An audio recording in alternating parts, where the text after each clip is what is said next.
The male instructor also shook his hand, then turned to Huya. The mission is completed. We have to continue the training mission, so say goodbye to your partner. Huya felt chilly in the crotch, a fire in her heart, and her brain was a bit scattered.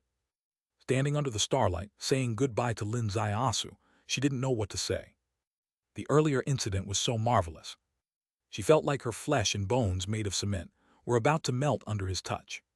She wanted this marvel to go further, and it wasn't just a desire. Anyone would have trouble resisting.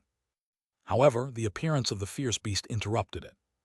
Once the fierce beast was killed, her mission was also completed. Now it was time to return to the base. Returning to the base, she would undoubtedly become a full-fledged gold medal of Qianlong. From then on, her fate would diverge from his. She kept thinking, saying goodbye in some crazy manner. If nothing unexpected happened, this farewell ceremony was just the marvelous moment earlier. When will you go home? Lin Zaiasu's voice came. The training isn't over yet, Huya said. I'll try to go home during the spring festival. Okay. Huya left. The police stayed to clean up the mess, including tidying up the scene and compensating the owner of the house. It's estimated that the house owner was also quite dumbfounded. He had left home, but someone broke into his house and even punched through a wall. Is there any strange event like this in the world? A police car dropped off Lin Zaiasu, the hero of Ruichuan town. The police thanked him after getting out and then left. Lin Zaiasu entered the hotel, went upstairs, and stood by the window looking into the distance. In the eyes of Qianlong's instructor, this suddenly appearing reinforcement was here for Li Diandian, accomplishing his goal and then naturally retreating. From Huya's perspective, this might really have just been an accidental encounter. This man who seemed to be an unavoidable fate, traveling thousands of miles, used a memorable way to say goodbye to her youth, and after the goodbye, he would naturally go home. But Lin Zaiasu didn't plan to go home. His reason for not going home was, his goal wasn't aligned with the instructor of Qianlong. The instructor's goal was to hunt down the fierce beast that was endangering the nearby villages. His goal was to find out the reason for the fierce beast's appearance. The underground race was a forbidden race. Although this absurd theory originated from an unreliable legend, everything described in the legend came true. The Earthfall beast being proficient in the Earth escape technique came true. The Earthfall beast's skin being impervious to blades and bullets came true. The Earthfall beast's lewdness even came true. Every detail came true. So what about the legend itself? Is it credible? If it is credible, then how did the supposed to be sealed underground exotic beast break the seal? Is it similar to the situation in the ancient world where the seal was broken? If that is the case, then this generation of human civilization really has bad luck. The issue of folding space wasn't resolved, and now there's a new problem underground. Tracing the Earthfall beast's activity trail to find a possible rupture point is an impossible task for Qianlong, but for Lin Zaiasu, it's just a little possibility. It was already past midnight. The small town fell into deep sleep. Lin Zaiasu stood up. His figure flickered and blended into the darkness outside the window. After constructing the blood tower within him, his movement trajectory was truly ghostly and alluring. In a moment, he moved like the wind across the fields and appeared in a small village. On the east end of the village, 7 days ago, a murder occurred. A couple was having an affair, and the Earthfall beast appeared, killing them, leaving only their upper bodies. The scene was so bloody and the memory so terrifying that half of the villagers fled the next day, and by tonight, only 2 or 3 elderly people shut their doors and went to bed early. Lin Zaiasu performed time retrospection and captured the scene from 7 days ago. The Earthfall beast emerged, carrying the bottom half of the couple's bodies into the earth.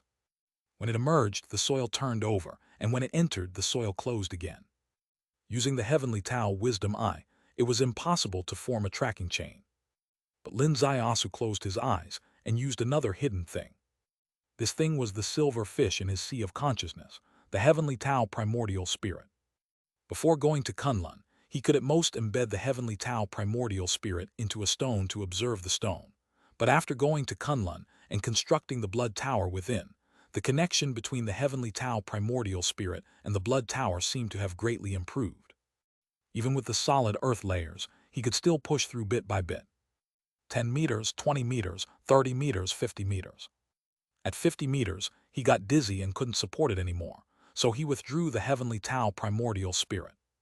Lin Zaiasu confirmed the first route. Then his figure flickered, and he arrived at the second crime scene. He activated the heavenly Tao primordial spirit again, and got another route. Then the third place. In one night, he traveled to 7 locations, including the room where he played tricks with Hu Ye in the first half of the night. The police had already left, so he could explore properly. 7 locations, 7 routes. All were 50 meters of broken lines. Because his heavenly Tao primordial spirit was not strong enough, as Hua Maioi would say, his spiritual power was not strong enough to control the heavenly Tao primordial spirit. He couldn't find the Earthfall Beast's lair with just one route. But there were some gains. That all 7 routes pointed to one place. The mountain ahead. If the Earthfall Beast had a lair, it must be in this mountain. Lin Zaiasu flew and landed on the mountain peak. Halfway up, his eyes lit up. There was a stream on the mountain, flowing down to halfway and merging into a deep pool. The pool water was emerald green, and it didn't overflow. What did this imply? It implied that there was an underground river beneath the pool. Lin Zaiasu did not rush to go underwater. Instead, he activated the heavenly Tao primordial spirit to investigate the water. This investigation extended about 70 meters, and using primordial spirit as eye, what he saw made his heart race. A sliver of dawn appeared in the east. Lin Zaiasu, like a fish, slid down from the poolside, squirmed into a crack at the bottom of the dark pool, turned several times, and his head surfaced. It was utterly dark here. This was a natural cave. Lin Zaiasu emerged from the water and proceeded step by step. Suddenly, a hazy light appeared ahead. Lin Zaiasu kept moving forward, and the hazy light got closer in his eyes. Under the heavenly Tao wisdom eye, he could see clearly that this was a large green crystal ball, which only looked like crystal but actually was not. Because crystal wouldn't emit light by itself. But this sphere did. Lin Zaiasu stared at the green sphere, his hair standing on end. This green sphere was eerily green, exactly like the blood tower of the Earthfall Beast. Moreover, upon closer inspection, the green sphere seemed to have some liquid flowing inside, just like the flow of blood. Could it be that this was the offspring of the Earthfall Beast? The Earthfall Beast emerged, hunted humans, and brought back the lower halves of their bodies. Was it to nurture its offspring? But no, this sphere was so gigantic. If it were the offspring of the Earthfall Beast, it wouldn't be able to give birth to it. Suddenly, there was a soft click, and something fell from the giant green sphere. Lin Zaiasu's figure flickered to the other side, staring at the fallen object in astonishment. It was a human leg. The leg had no flesh left, just white bone, stained with green blood tower liquid. And at the spot where this leg fell, the green blood tower liquid mixed with red flesh. Obviously, this sphere had just consumed a human leg. He had uncovered the mystery of the Earthfall Beast's emergence. The Earthfall Beast emerging and hunting humans wasn't its primary purpose. Its main goal was to obtain human flesh to nourish this green sphere. What was inside this green sphere? Lin Zaiasu raised his hand and sliced with a dagger. With a ripping sound like tearing ancient cowhide, the seemingly soft green sphere was actually extremely tough. Only someone of his cultivation could break through it. The green shell broke open, and what Lin Zaiasu saw inside shocked him to the core. Inside was a silver Earthfall Beast. Its body was the size of a bull, 3 times larger than the Earthfall Beast he saw earlier. This Earthfall Beast was not the offspring of the previous Earthfall Beast. It might be a senior or a mate. If there were cultivation levels among Earthfall Beasts, this one was vastly superior to the previous one. The Earthfall Beast's eyes suddenly opened. Lin Zaiasu suddenly felt like he was facing a demon from the deepest part of hell. His blood seemed to chill. Crack, a stone fell from the ceiling of the cave. Lin Zaiasu was shocked and leaped to avoid the blow, landing next to the Earthfall Beast. Its eyes flashed gold, waves rippling out, and Lin Zaiasu suddenly felt the stone beneath him turn to water. The Earthfall Beast was proficient in the earth rules. Was it possible that the stone falling from the top of the cave and the stone turning to water beneath him were attacks from this Earthfall Beast? Launching a ground attack in an instant, crafting miracles. How incredible was this? Seeing the stone slab beneath his feet rapidly changing, Lin Zaiasu suddenly shifted, stepping on a nearby stone, head and foot one leading, dagger straight to the Earthfall Beast's eyes. The Earthfall Beast's body was impervious to blades and bullets, but its eyes were its weak point. Its eyelids abruptly closed, and Lin Zaiasu's hand trembled. Crack, the dagger broke. Lin Zaiasu raised a hand, slapped the earthfall beast on the forehead, using the force to fly up and land on a protruding rock on the cave wall, staring at the broken dagger in his hand in disbelief. The earthfall beast was thoroughly enraged. Its limbs trembled violently. But at this moment its limbs were restrained by the green sphere, seeming to be in a molting state, dragging its half-molted skin. It couldn't move easily. A thought surfaced in Lin Zaiasu's mind. Molting. The growth process of the underground race. Just like snakes growing to a certain extent, their old skin couldn't hold their body, needing to molt. Each molting was a nirvana representing growth, but during the molting process they needed a lot of nutrition. The earthfall beast that killed, its ultimate goal was to provide food for this silver earthfall beast. A series of thoughts surfaced in his mind, and he had a way to respond.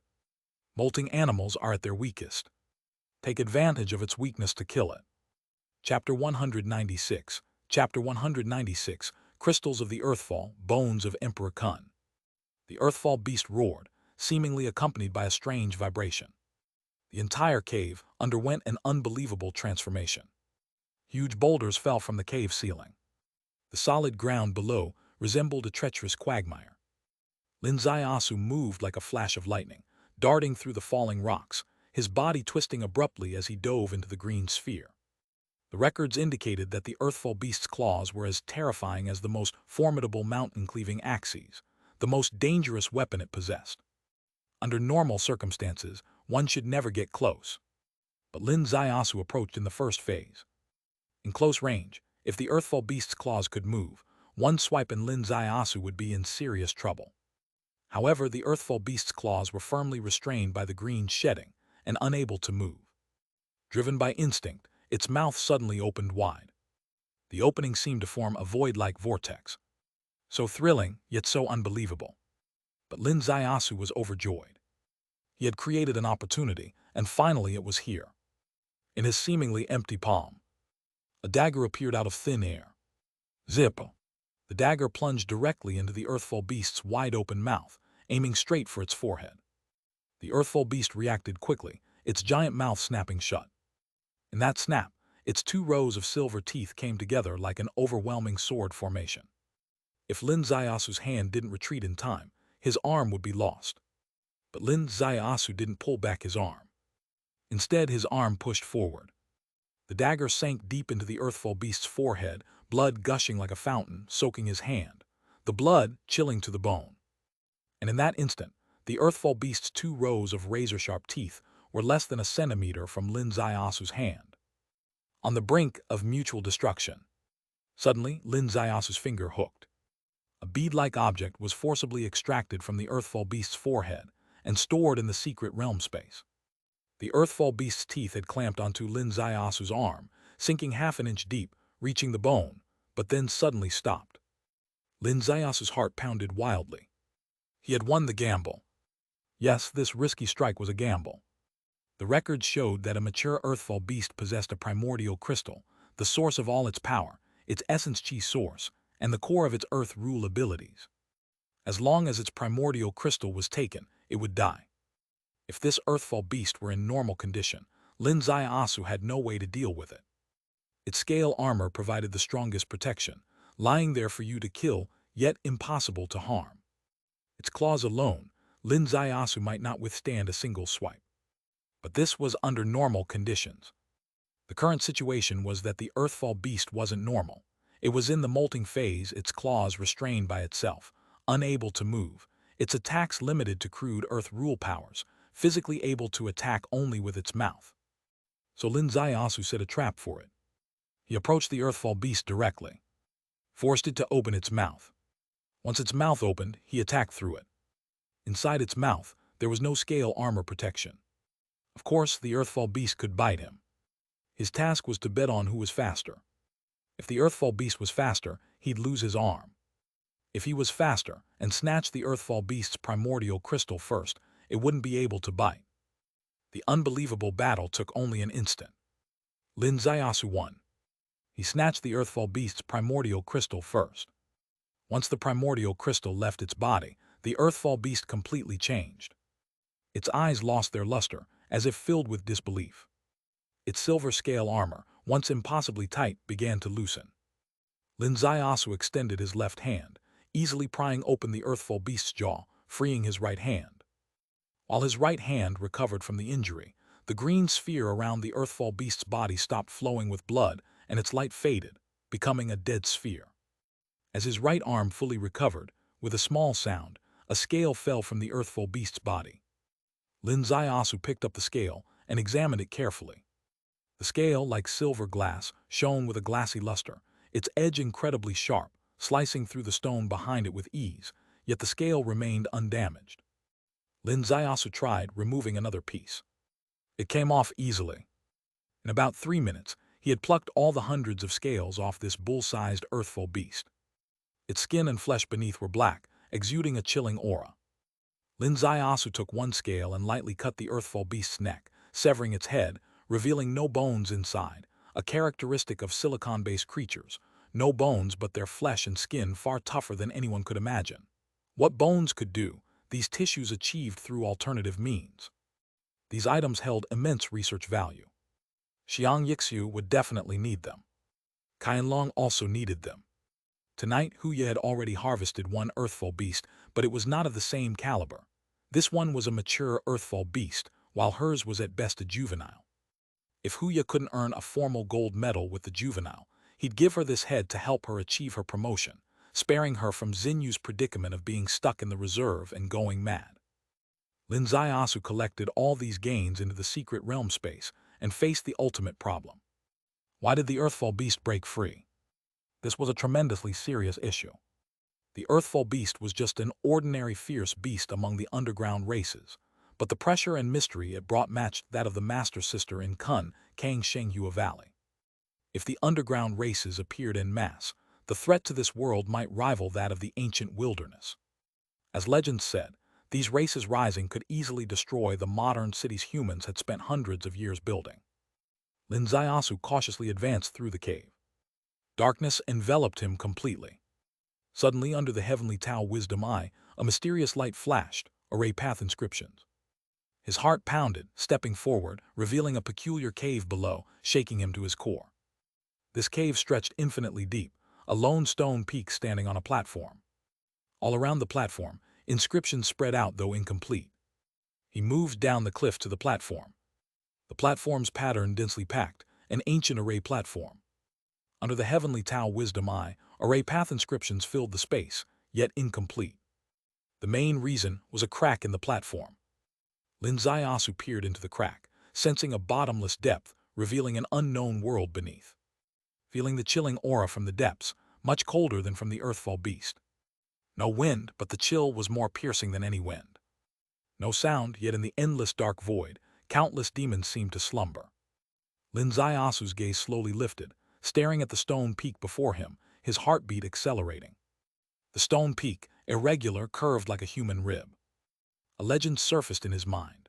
Long ago, Emperor Kun took 13 ribs from his body, forming 81 earth-suppressing bone nails to create an unrivaled array, sealing the Earth Core clan in what's called the Absolute Earth Communication.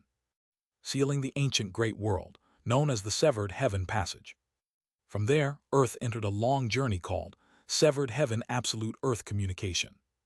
This stone peak, a section of Emperor Kun's rib. If so, this great array had a problem. The platform was cracked, inscriptions scattered, allowing the earthfall beast to escape its underground prison. The only solution to this hidden danger was to repair the great array. Linzayasu stepped over the intertwined inscriptions on the platform, sensing every energy's critical point, then sat cross-legged near the crack, sitting for a day and night. Finally, his eyes opened, his bronze pen touching a broken inscription. With a void touch, the silent platform seemed to ripple. Rippling waves passed, cracks appeared over the stone peak. Linzayasu, without delay, drove the 5-element spiritual energy with the bronze pen, mending the second point following the methods in cycle formation teachings. The platform's tremors became more pronounced. The third point from the deep abyss below, a roar seemed to echo. Cold sweat broke out on Linzayasu's back. Rushing on to repair the fourth point. An angry howl from below, seemingly of a giant beast nearing, the platform wavering like in a storm. The final point. Lin Zayasu's bronze pin stabbed down. With a hum, the platform and stone peak shook, the cracks sealed. A nearby low growl was cut off. Lin Zayasu collapsed weakly. After a long while, his gaze rose. Under the heavenly Tao Wisdom Eye, the array path inscriptions reconnected, forming a complete array platform. Above, stones crumbled, the peak shedding its eons-formed rocky shell, revealing a jade-like luster. A segment of a giant's rib. Still absolute darkness around, but the temperature seemed to rise, no longer bone-chilling. Lin Zayasu huddled by the platform, observing the now complete array under the heavenly Tao Wisdom Eye. The array, resembling the ancient array sects recorded heaven-locking array, yet its intricacies far exceeded the documentation. Spending an hour noting every key point of the array, he climbed back, returning to the Earthfall Beast's corpse beside. Raising his hand, a golden bead emerged in his palm. The bead, size of an egg but immensely heavy, bore a familiar energy aura. What kind of aura? The Earth Element Spirit Stone's aura.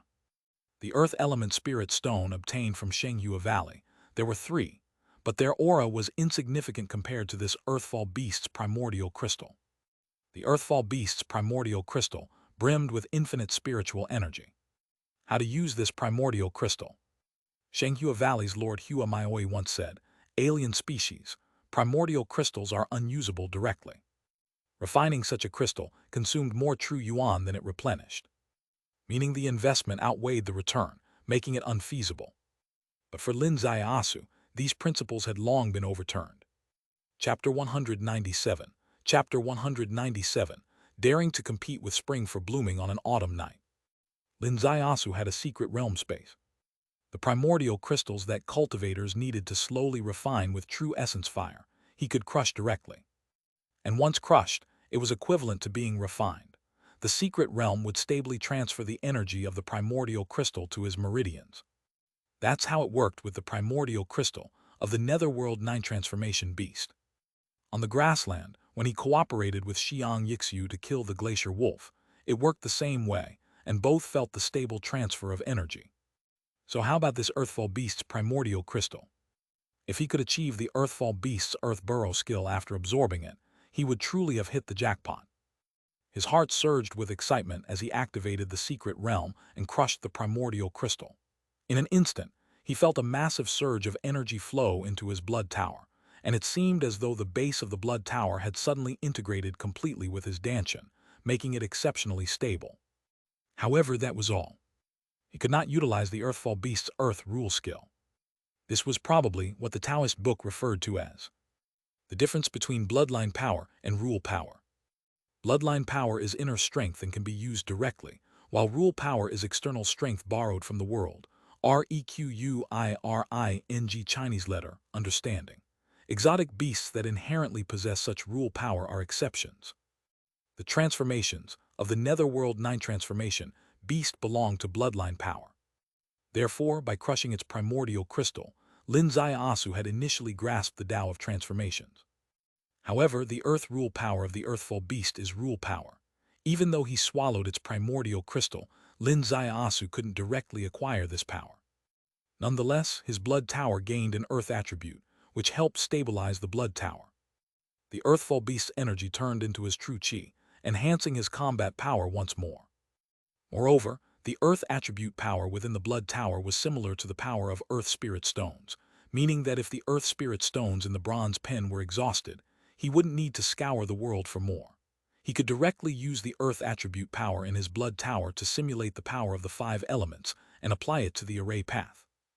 This utility seemed trivial at the moment, but in the ancient array sect, it would be a divine blessing.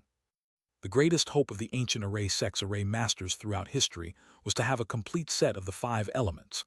Once they had all 5 elements, they would no longer be bound by the array pen and would become walking array platforms.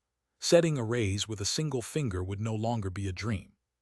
The transcendence of a sword master is to abandon the sword. The transcendence of an array master is to abandon the pen. Lin Zayasu couldn't comprehend these concepts at the moment. He returned along the original path, emerging from the pool. After surfacing, he took 3 steps and evaporated the true chi on his body, drying his clothes quickly. 10 steps later, He walked clean and refreshed onto a village path. 2 hours later, he boarded the high-speed rail. Searching for Ning City on the high-speed rail, it was flooded with news about the slaying of the Ning City monster. Amid the celebrations, there was no mention of who did it. Only the police was mentioned. Emphasis was placed on the hardships of the police, who had patrolled the countryside for over a month, with each team member losing an average of 7 pounds and 3 team members catching colds but not leaving the front line. There was no mention of how the monster was lured out. This method, bold as Huya was, would probably never be mentioned. A day's journey on the high-speed rail brought Lin Zaiasu to Huangang East Station. Lin Zaiasu got off the high-speed rail with his small bag and took a taxi straight to Fengcheng. After getting off the expressway, he entered Fengcheng Avenue. Seeing the ginkgo trees on both sides already turned golden, he realized that the season was late autumn. By the time he returned to the detective agency, the sun had set. Fengcheng was just lighting up, with a vibrant night scene of human activity. Summer had passed. Coolness had become the main theme. There were more baby strollers on the streets, and in the squares people were dancing. Down by the river, couples held hands. A few retired officials ahead were hosting a folk music concert, playing the flute, erhu, and practicing chorus. Everything was so harmonious. At the detective agency, Miao Ruolan sat alone on the couch, staring dreamily at the couples holding hands outside. Something seemed to be stirring in her heart, her face slightly flushed. He was coming back. She had just received a message from him on the high-speed rail. Since receiving this message, her heart had been uncontrollably racing. She even skipped her unwavering daily walk. After all, Zhou Zai had already started practicing ancient martial, and she could be trusted to go out alone. She waited for him at home especially. This was her man.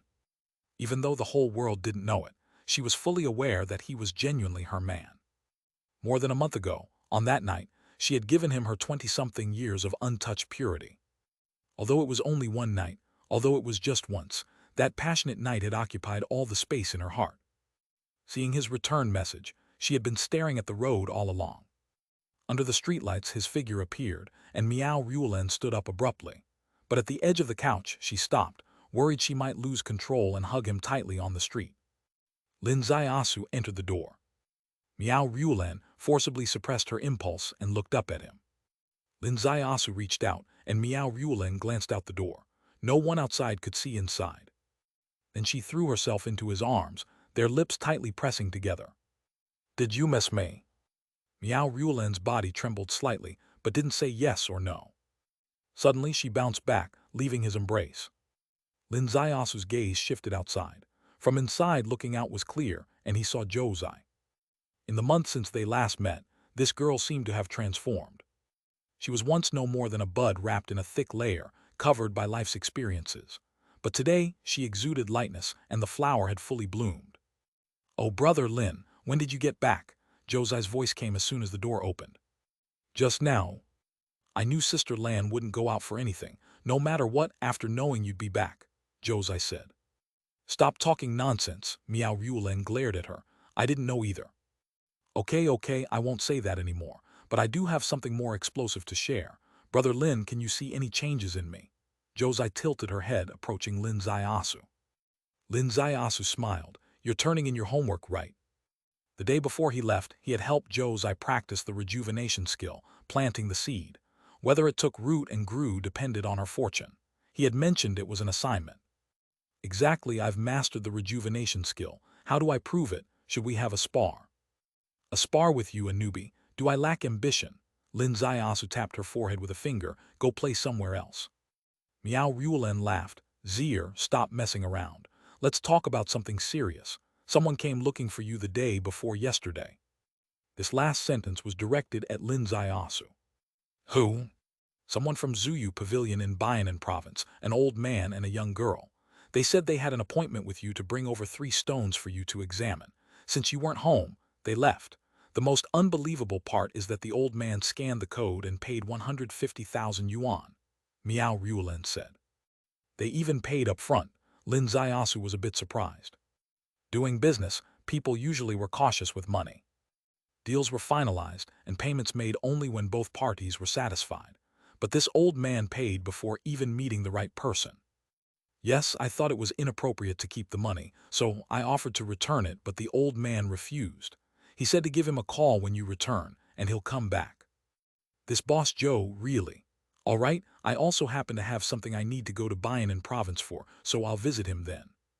Little Sue, what exactly does this boss Joe want you to look at? Is it a case related to stones? Meow Rulan asked. No, it's just for me to appraise his stones. Appraise stones? You know about stones. Josiah's eyes widened. Linzaya Asu chuckled. What do you think? How do you think I could have opened such a valuable bracelet last time? By luck. I'm going to take a bath. After a month in the sandstorms of the northwest, I stink.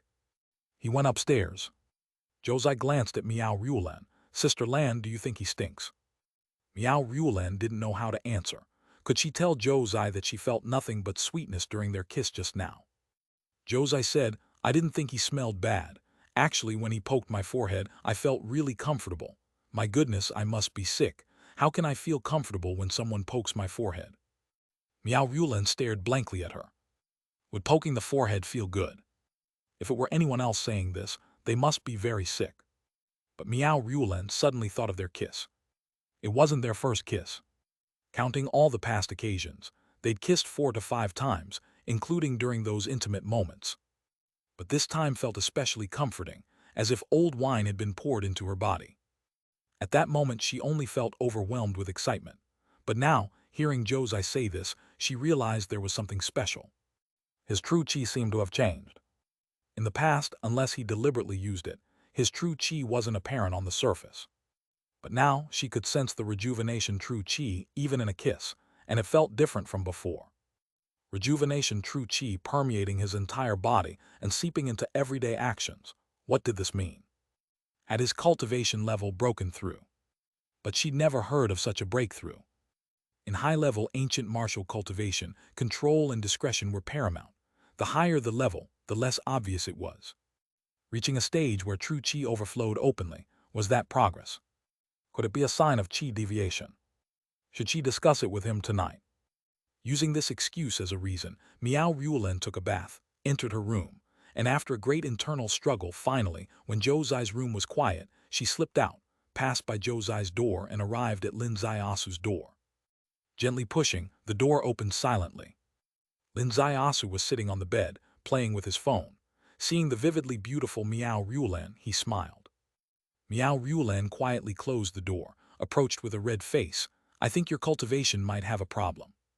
So, Lin Zaiasu reached out, wrapping his arm around her waist. So, I came here today mainly to train. Lin Zaiasu lifted her onto the bed. She had already gone soft. That night, although it was autumn, who said autumn couldn't bring a night of endless spring scenes? As clothes were shed. It wasn't spring, but it still felt like spring. Chapter 198. Chapter 198. Does Tashin also have an exotic beast? Breaking through the door, Meow Rulan reacted strongly, and then her emotions overflowed uncontrollably. A mosaic spread from top to bottom under Harmony's soothing. An hour later, Meow Rulan finally stopped trembling all over, but her eyelashes still fluttered lightly. She slowly opened her eyes and exhaled a soft breath. It's killing me. A bit thrilling. What do you mean a bit thrilling? It was so thrilling my soul almost flew away. Meow Rulan lightly bit him. But Zaiasu, I think there might really be a problem with your cultivation. Why do you have such a strange idea? Because your whole body is filled with rejuvenation true chi, this isn't the right path for cultivation. True cultivation should ultimately be about releasing and retracting it freely, not letting true chi spread throughout the body and waste away at any time. So that's it. Lin Zaiasu held her on his body. I know, what you mentioned is the ultimate goal, but before reaching that point, there are several stages to go through. One of those stages is where I am currently, where true chi is overflowing throughout my body and cannot be freely controlled. Is it normal? Meow Rulan asked. Absolutely normal, Lin Zaiasu said with a smile. At this stage, I am like a human-shaped rejuvenation child, hugging, kissing, and loving all feel comfortable. You can take this time to enjoy it well. No, I can't take it. Meow Rulan nestled into his arms, feeling shy. Rulan, I have a discovery from my trip to the northwest, Lin Zaiasu said. A discovery related to rejuvenation skill. Is it the breakthrough to a new stage you mentioned? Not just a simple breakthrough, Do you know that your family's inherited rejuvenation skill is actually only part of the rejuvenation secret technique? I have learned the complete set of rejuvenation secret technique. The basic framework of rejuvenation secret technique was introduced on-site. The 3 observations and 3 realizations on the cultivation path were also introduced on the bed. Miao Ruolan's heart was pounding. Where did you get all this? I went to the northwest for Kun Kang.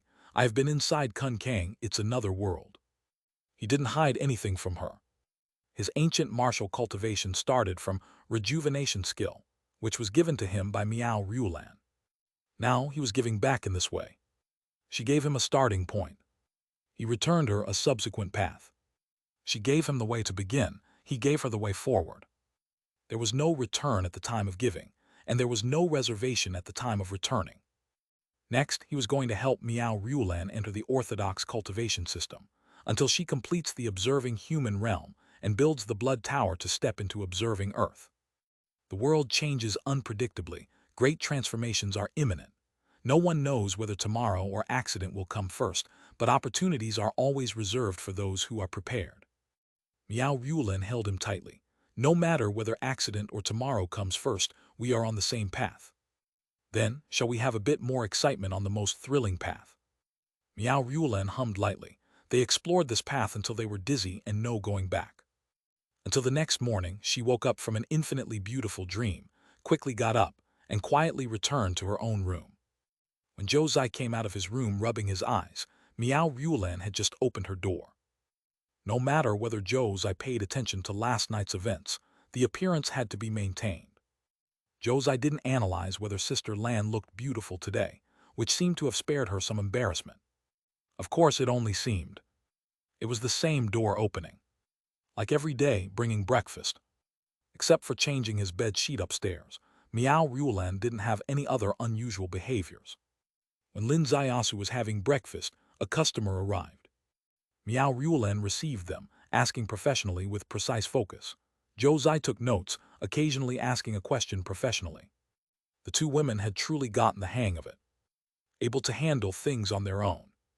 Lin Zaiyasu sat beside them eating noodles, not asking a word throughout. One case was successfully accepted. Josai suddenly looked up and stared outside the door. The store door opened, and a beautiful woman in a police uniform poked her head in, smiled lightly at Lin Zaiyasu. Back. Just got back yesterday, Lin Zaiyasu said, come in. The visitor was Jo-mei. Jo-mei shook her head lightly. Ruolan, can I borrow something? Borrow what? Miao Ruolan asked. Borrow your partner. Lin Zaiyasu was stunned. Miao Ruolan smiled. Okay. Just half an hour, you get in the car. With a tilt of her head, Jo-mei left the store and got into the car. Lin Zaiyasu followed her over and entered the car. Josai glanced at the car outside and smiled lightly. Sister Lan, she said, borrowing Brother Lin for half an hour might not be enough. Miao Ruolan's face turned red, giving her a sideways glance. You naughty girl, what are you thinking? Josai looked at her face with a bit of surprise. I meant, half an hour might not be enough for helping Jo-mei find the rejuvenation origin. Sister Lan, you wouldn't be misunderstanding and thinking about things that don't matter, would you? My goodness, Miao Ruolan really misunderstood. She could only pretend to be calm. You are so sure that she is looking for the rejuvenation origin? 100% sure, Josai said. Mainly because I broke through, she got stimulated, asked for the cultivation technique of rejuvenation skill, couldn't get in quickly, so she asked Brother Lin for a rapid method. Isn't that reasonable? True. Miao Ruolan even quite understood. She had dealt with Jo-mei early on. The detective agency was opened with Jo-mei's help, and their relationship had gradually become like close friends. Actually, Miao Ruolan had wanted Jo-mei to practice rejuvenation skill early on, because in her opinion, rejuvenation skill matched well with the inherently dangerous police profession. If Lin Zaiyasu could help her get started quickly, she would be glad to see it. However, the conversation in the car was miles away from their thoughts. Jo-mei said one sentence that touched Lin Zaiasu's sensitive nerve. She said, Tashin has appeared with strange species beasts, killed a man 2 days ago. Strange species beasts. Tashin. This was the point that Lin Zaiyasu was infinitely sensitive to. He had encountered 2 cases of strange species beast murders consecutively, one involving glacier wolf and one involving earthfall beast. He knew very well the brutality and danger of these strange species beasts. If it happened somewhere else, he would assist from a distance. If it happened in Tashan, Tashan is separated by only one mountain from Old Tashan village. If beasts can kill in Tashan, naturally they can kill in Old Tashan village too. Mom is at home, always busy in the fields or the land. Though little Yi is with her, his skills as a special operative can only do so much against strange beasts. In encounters with strange beasts, how effective can he be? At least in Lin Ziyasu's heart, he feels uncertain. Has this news been blocked? Lin Ziyasu asked. He drew this conclusion because neither Zhou Zai nor Miao Ruolan had mentioned it, and when he returned yesterday, Fengcheng was brightly lit, people were walking dogs and children, and the city was peaceful. If the news had circulated, it shouldn't be this peaceful. Yes, the police are worried it will cause public panic, so they blocked the news. But the higher-ups are very concerned. The provincial department sent people over and brought a detective who is said to be the first detective of Jiangcheng, He Jiang. Jiangcheng's first detective, He Jiang. Lin Ziyasu had dealt with him before. Although they hadn't directly faced each other, Lin Ziyasu had seen He Jiang's techniques and how professional he was. At least when He Jiang cracked the Li Songtao drowning case, he immediately identified the killer as an ancient martial cultivator, without hesitation, analyzing accurately and professionally, showing that this detective indeed had genuine skills. Lin Ziyasu asked, "Have they found the exotic beast?" "Precisely because they haven't found it yet, I thought I should tell you," Zhou Mei said. "Where's the scene? Take me to see it," Lin Ziyasu said. "Shouldn't you check the corpse first?" "The corpse is still there." "Still there?" Based on the wounds on the corpse, He Jiang inferred that the murderer is a strange beast. "Then let's see the corpse first," Lin Ziyasu said. "Do you need to let your Ruolan know? I promised to borrow you for only half an hour. It would be bad to exceed the time," Zhou Mei said. Lin Ziyasu gave her a sideways glance. "Drive your car properly, I'll call Ruolan." Within the time he made a call, the car had already arrived at the county hospital. The hospital mortuary, cold wind howling. Zhou Mei pulled open a freezer. White mist flowed out, with a corpse wrapped in white cloth appearing before Lin Ziyasu. The corpse had already undergone an autopsy, only the neck had wounds. 3 wounds extremely shocking. The blood vessels were severed, the windpipe was severed, and the vertebrae were severed, leaving only a thin piece of skin. Judging from the scars, it was not a knife wound but a claw wound. Except these claws were extremely sharp.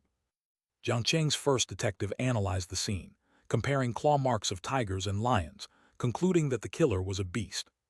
Except this beast had mutated, making its claws extremely large, its power incredibly strange. Lin Ziyasu stared at the 3 horrifying wounds. His heart slightly jumped. These scars were similar to Earthfall Beast's claw marks. Could it be another Earthfall Beast? His gaze slightly focused, entering time retrospection. Generally speaking, time retrospection targets the murder scene, but not absolutely. As long as there is an object, time retrospection can be performed. Although the corpse was not currently at the murder scene, using the wounds on the corpse as a starting point for time retrospection, it was still possible to see what kind of claw had scratched his neck. Within time retrospection, the murder scene reenacted. Lin Ziyasu saw the killing claw, but since it was not a scene retrospection, he could only see the claw. "Did you find anything?" Zhou Mei asked. "Let's look at the murder scene." Lin Ziyasu slowly shifted. "Okay." The car sped out of the city, heading towards the Tashan Road. At the entrance to Tashan, there were several policemen and a sign that read, "Military exercise in progress, do not approach." This was the police's way of handling it. With these strange beasts in Tashan still unfound, civilians couldn't be allowed in. Without directly announcing it, using this excuse to block the mountain, Zhou Mei rolled down the window, the policeman raised the barrier, and the car drove into Tashan. Chapter 199. Chapter 199 Clash of the Two Great Detectives. Got off the car and started up the mountain path. Lin Ziyasu and Zhou Mei arrived at the murder scene. This place is near Feiyu Mouth, a mountain road that county tourists generally don't visit, but local residents often take this shortcut. The person who died on this road was a local resident. The scene originally had police tape around it, but now the tape has been removed. A policeman standing guard by the roadside told Zhou Mei, Chief Zhang and the provincial leadership are up there. Zhou Mei said, the tape is removed. Has the investigation been completed? Yes, that Jiang Cheng's first detective demonstrated his divine tracking skill at the scene. You should have seen it yourself. It was magical. Zhou Mei cast her gaze towards Lin Ziasu. Lin Ziasu stared at the crime scene, his eyes looking a bit empty from this angle. Was he shaken by the title of Jiang Cheng's first detective? This was Zhou Mei's inner thought. Lin Ziasu slowly revealed a smile. How magical was it? The policeman said, if you follow now, you might still catch a glimpse of it. This policeman knew Lin Ziasu. The Fengcheng police generally had a good relationship with Lin Ziasu and were tolerant of him on non-principal matters. At this time, the provincial leadership finished the investigation with Jiang Cheng's first detective below, and as the investigation was complete, the guard was lifted. As long as you don't step onto the road marked with small yellow flags, you can walk freely anywhere else. Lin Ziasu and Zhou Mei walked on the normal path. The road marked with small yellow flags is actually a field, which means the escape route of the fierce beast found by Jiang Cheng's first detective wasn't a proper road, but a path through the field. From your detective's perspective, are the yellow flags placed correctly? Zhou Mei quietly asked. Absolutely correct, Lin Ziasu said. So, Jiang Cheng's first detective lives up to his name. Of course, Lin Ziasu smiled. He charges at least 200,000 as his commission. How can he get such high fees without real skills? Zhou Mei frowned. Are you suddenly talking about money now? Are you trying to tell me that you plan to charge me though I asked you to come? That's a bit sensitive. I've helped you with cases more than once or twice. Zhou Mei frowned even tighter. Are you planning to tally up the total bill? The word stuck in Lin Ziasu's throat. Because he saw a group of people ahead and a scene of magical tracking. On the slope ahead, there were 4 people. Criminal Investigation Team's Chief Zhang Dado. A middle-aged man in a police uniform with 3 stars on his shoulder, more than Chief Zhang's, clearly the provincial leader. A middle-aged man dressed in white like snow, elegant and scholarly, whom he had seen once in Jiang Cheng's first detective He Jiang. And a female police officer, beside them responsible for taking photos. Chief Zhang seemed a bit different than before. His movements were visibly more agile and graceful. He had undergone genetic transformation surgery. After successful genetic transformation, he had a completely new form. But Lin Ziasu's eyes did not stay on his old acquaintance, but focused on Jiang Cheng's first detective He Jiang. Because He Jiang was performing a somewhat magical tracking technique. He had a small spray bottle in his hand.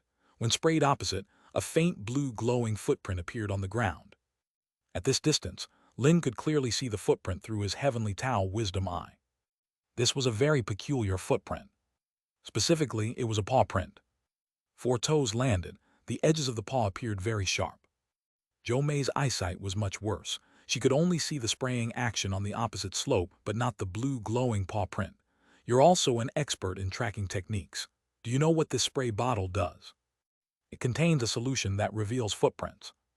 Fluorescent reactions in a darkroom exist, but outdoors, even under the sun, Zhou Mei asked. That's why he's the first detective. It's his tool of trade. Hey, what's your tool of trade then? Zhou Mei's gaze shifted slightly. Face, Lin Ziasu said. I didn't realize before, but now I suddenly found out I could actually make a living with my face. Get lost, shameless. Zhou Mei showed no leniency towards him. The tracking ahead went smoothly. The fluorescent paw prints, revealed under the spray bottle, formed a clear path leading up the mountain. At the top of the mountain, there was a stone tower. This stone tower was the origin of the name Old Tashan. Why is Old Tashan called Old Tashan? Because there is a very old stone tower here. The stone tower's dynasty of construction is unknown, with various legends. Some say it was a tower for avoiding war 1,000 years ago. Some say this place was an ancient kingdom, and the tower was used for old kingdom rituals. Speaking of the ancient kingdom, many find it laughable.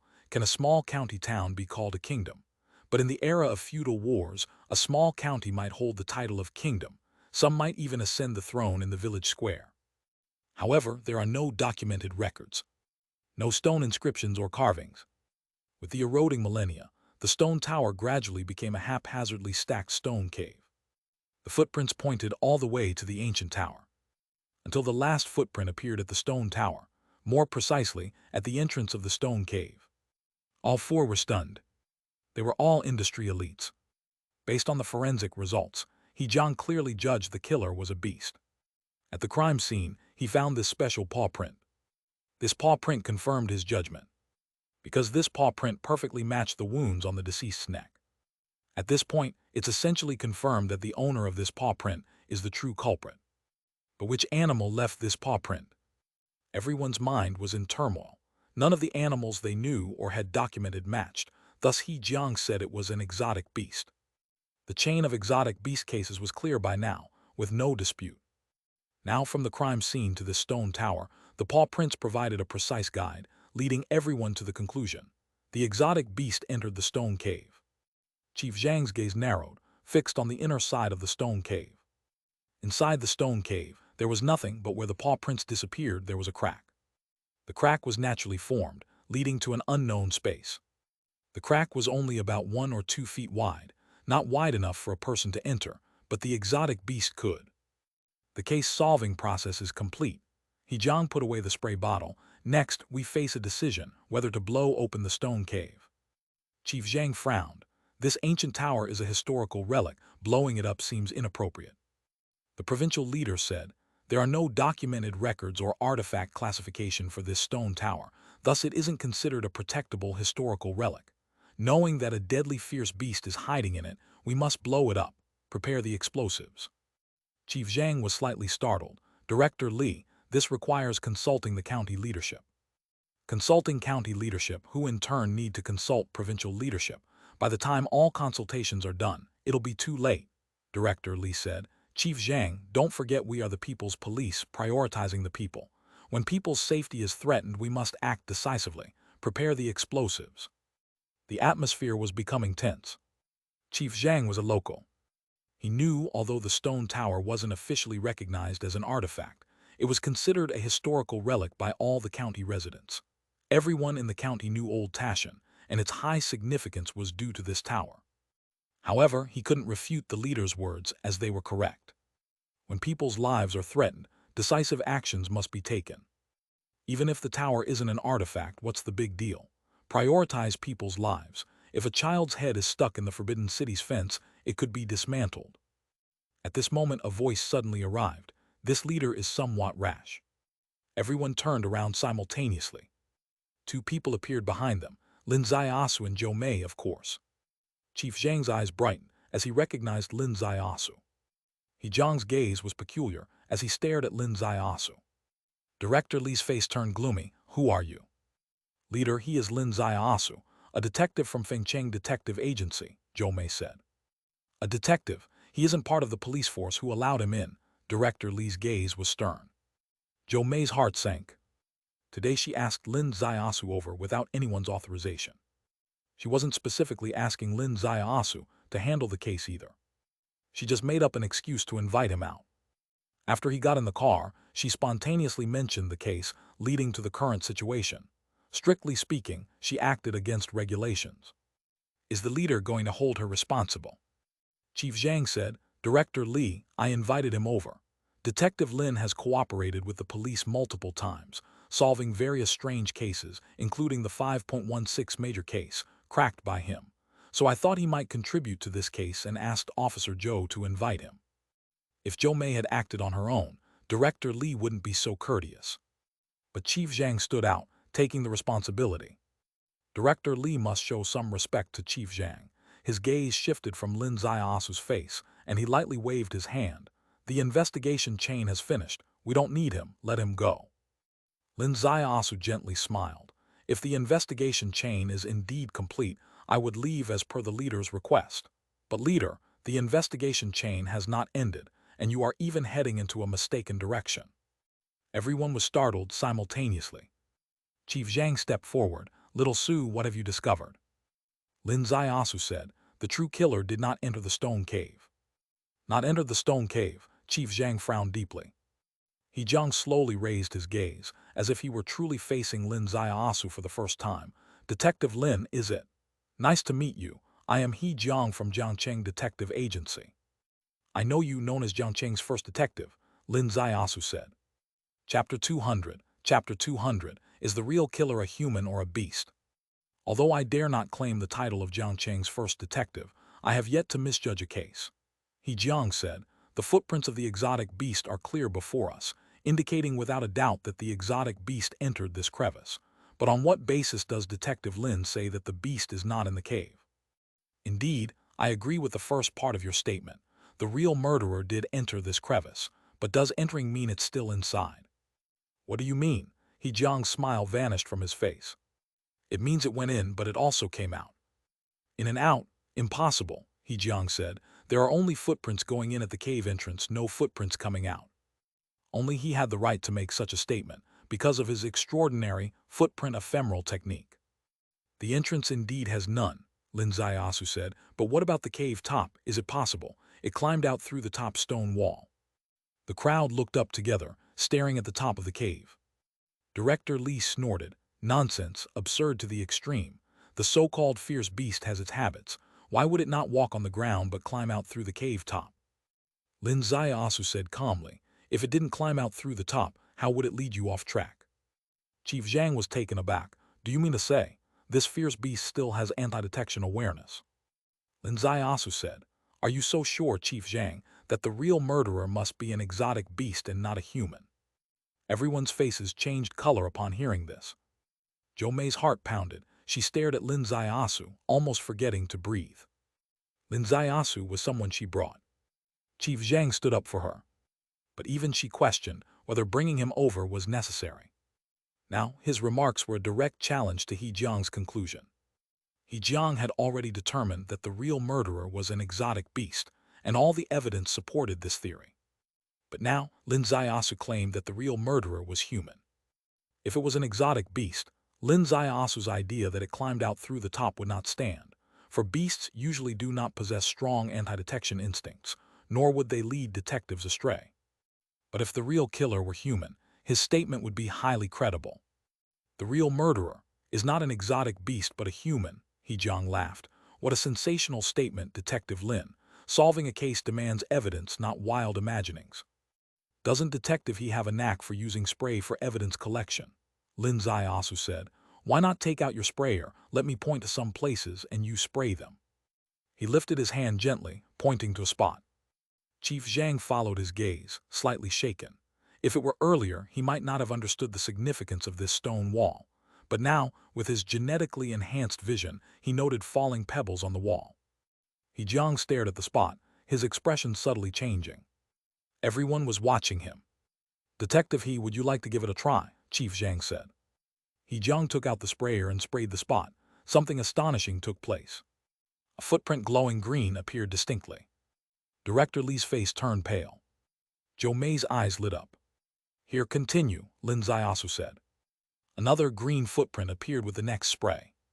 Soon, with Lin Ziasu's guidance, the clear footprints on the cave wall formed a line, leading from the cave to the stone on top, down the slope, till a small stream appeared in front, where the green footprints vanished by the water. At this point, even the most stubborn person had to acknowledge the truth. The real murderer did not actually enter the cave.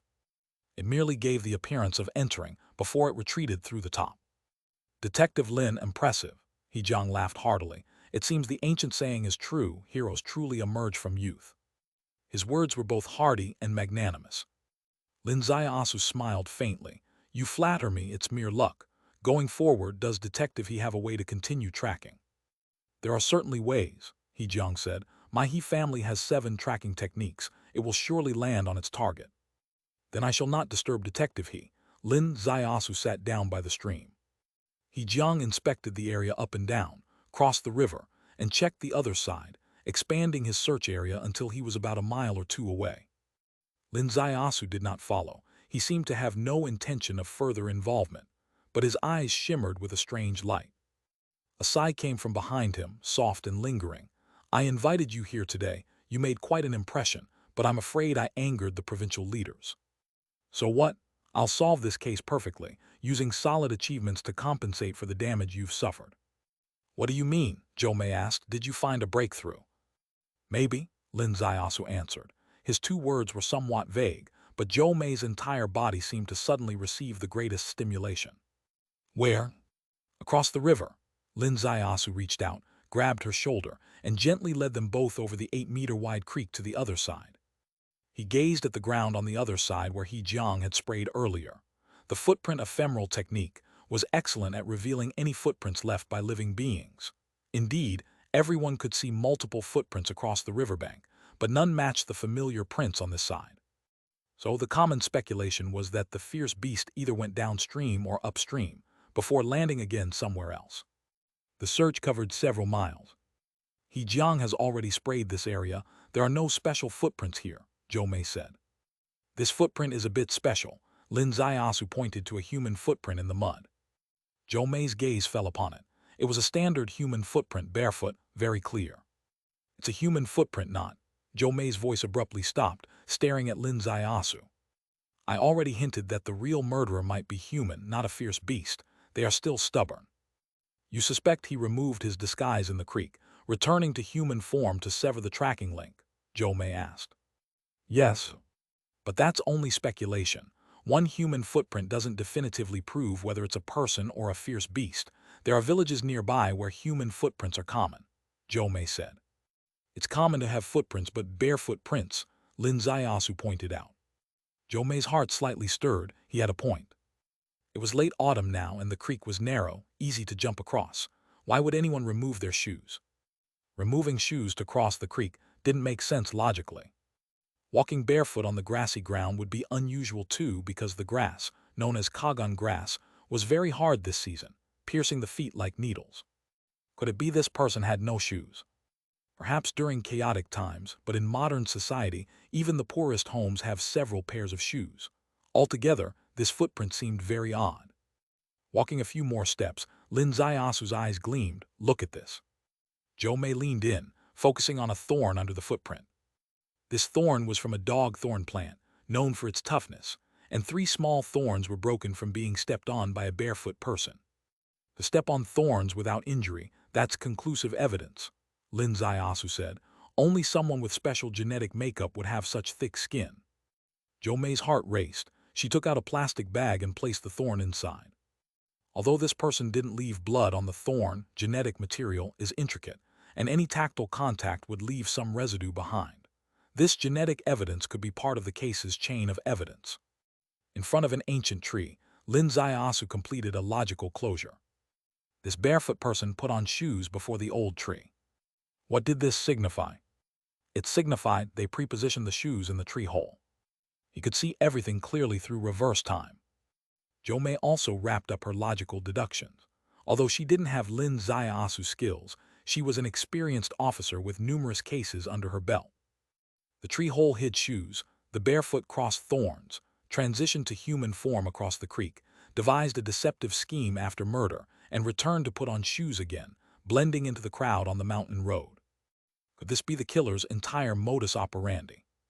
From this shore up, they reached a main road, traveling down a makeshift pathway to an agritourism spot. This agritourism spot was named Chunshui Villa.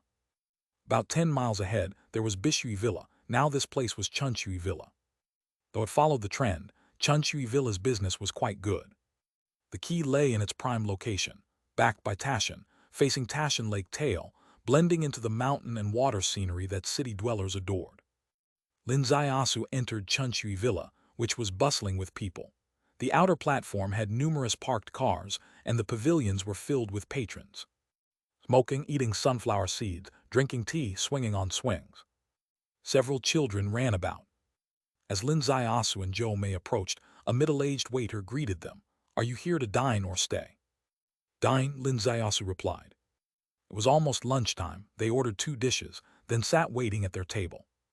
Zhou Mei poured herself a cup of tea, bringing it close to her lips, her voice lowering. Have you found anything? Yes, replied Lin Zaiasu. Zhou Mei lightly swirled the teacup in her hand. Don't be excited. Let's enjoy our meal first, then plan our actions post-lunch. The meal was tasteless to Zhou Mei. She quickly finished her food, while watching Lin Zaiasu leisurely count his rice grains. Lin Zaiasu smiled. I'm not intentionally keeping you in suspense. Then what do you mean? I want to wait for Detective He. Wait for him? Do you think he'll find his way here too? Logically, the doubts we discovered should be evident to the first detective, Lin Zaiasu said. But maybe not, Jomei said. A person's thinking follows habits.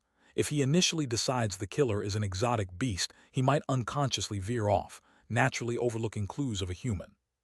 True as well, Lin Zaiasu mused. We won't wait then. I'll outline the action plan. Chapter 201. Chapter 201. The True Culprit Revealed.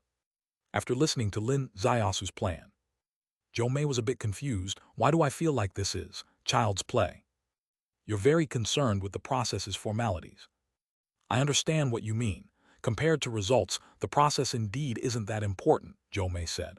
But my coach at the police academy always said that an unstandardized process can easily lead to severe consequences. Do you agree? Lin Zaiasu replied. Insurance salesman also said, to succeed, first go crazy, simple-minded, and push forward. Do you agree? Jomei glared at him, stood up and sighed.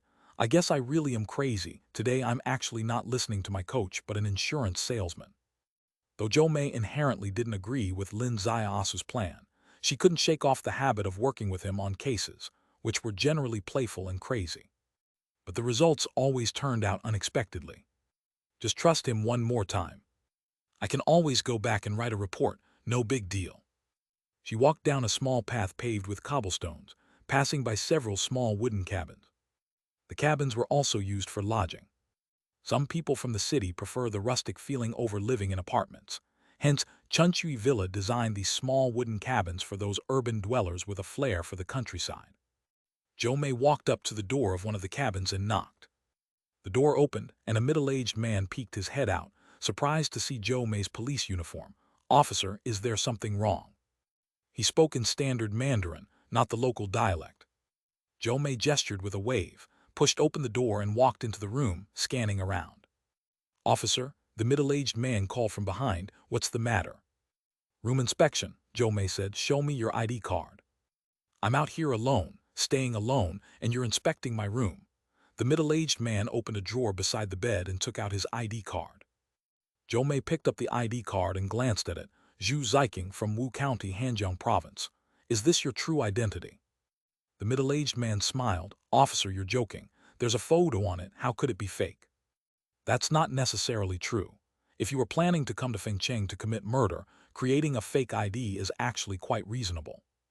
The middle-aged man widened his eyes in shock. Jomei's smile was half serious. Are you going to say you didn't kill anyone at Tashan? The middle-aged man jumped up. Of course I didn't. How could I? Don't get agitated, Jomei said. Let me tell you a few things. First, you probably don't know that Tashan has the heavenly eye system. The scene of you transforming and committing murder seemed like it was known only by heaven and earth, but actually it has been under Fengcheng police surveillance. The middle-aged man's eyes suddenly changed, becoming incredibly calm. Jomei stared into his eyes and continued. Second, you tried to divert our attention to the stone tower but failed. You climbed out from the top of the cave wall, and every step after that has been under our control, including your transformation back to human form in the creek, the brambles you broke stepping on, and even putting on shoes in the ancient tree hole in the field.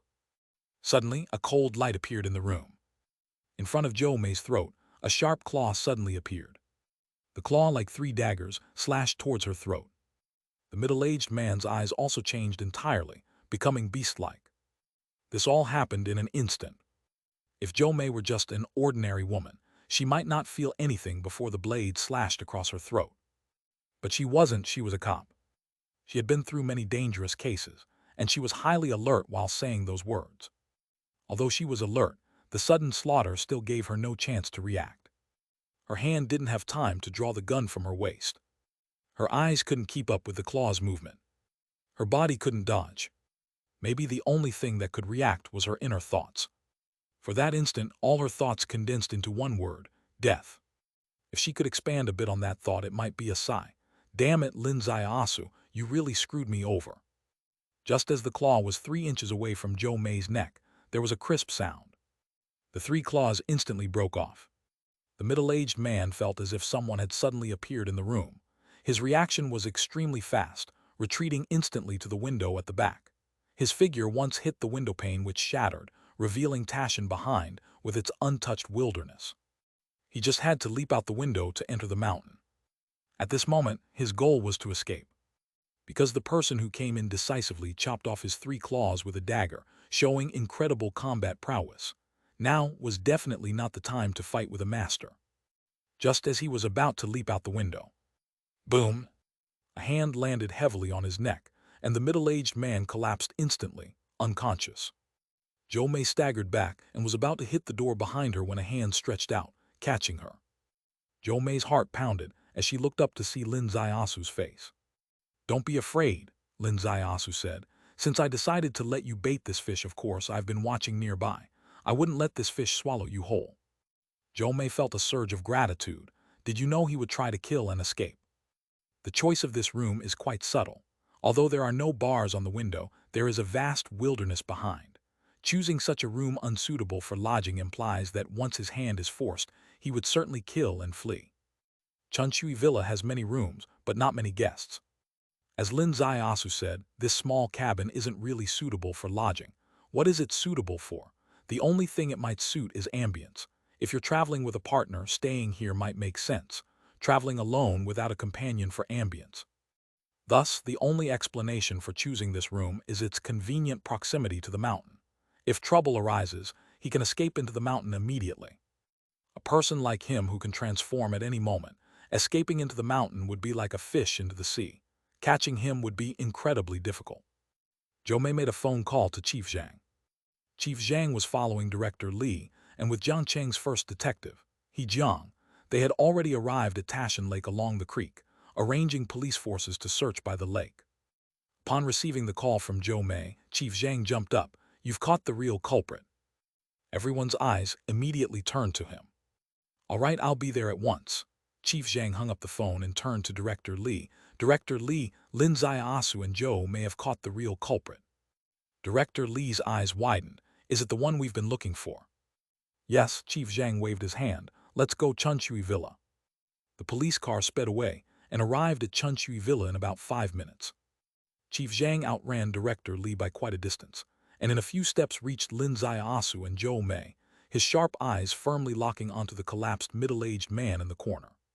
Footsteps sounded, and Director Li and He Jiang appeared side by side at the door. Director Li's face showed strong skepticism.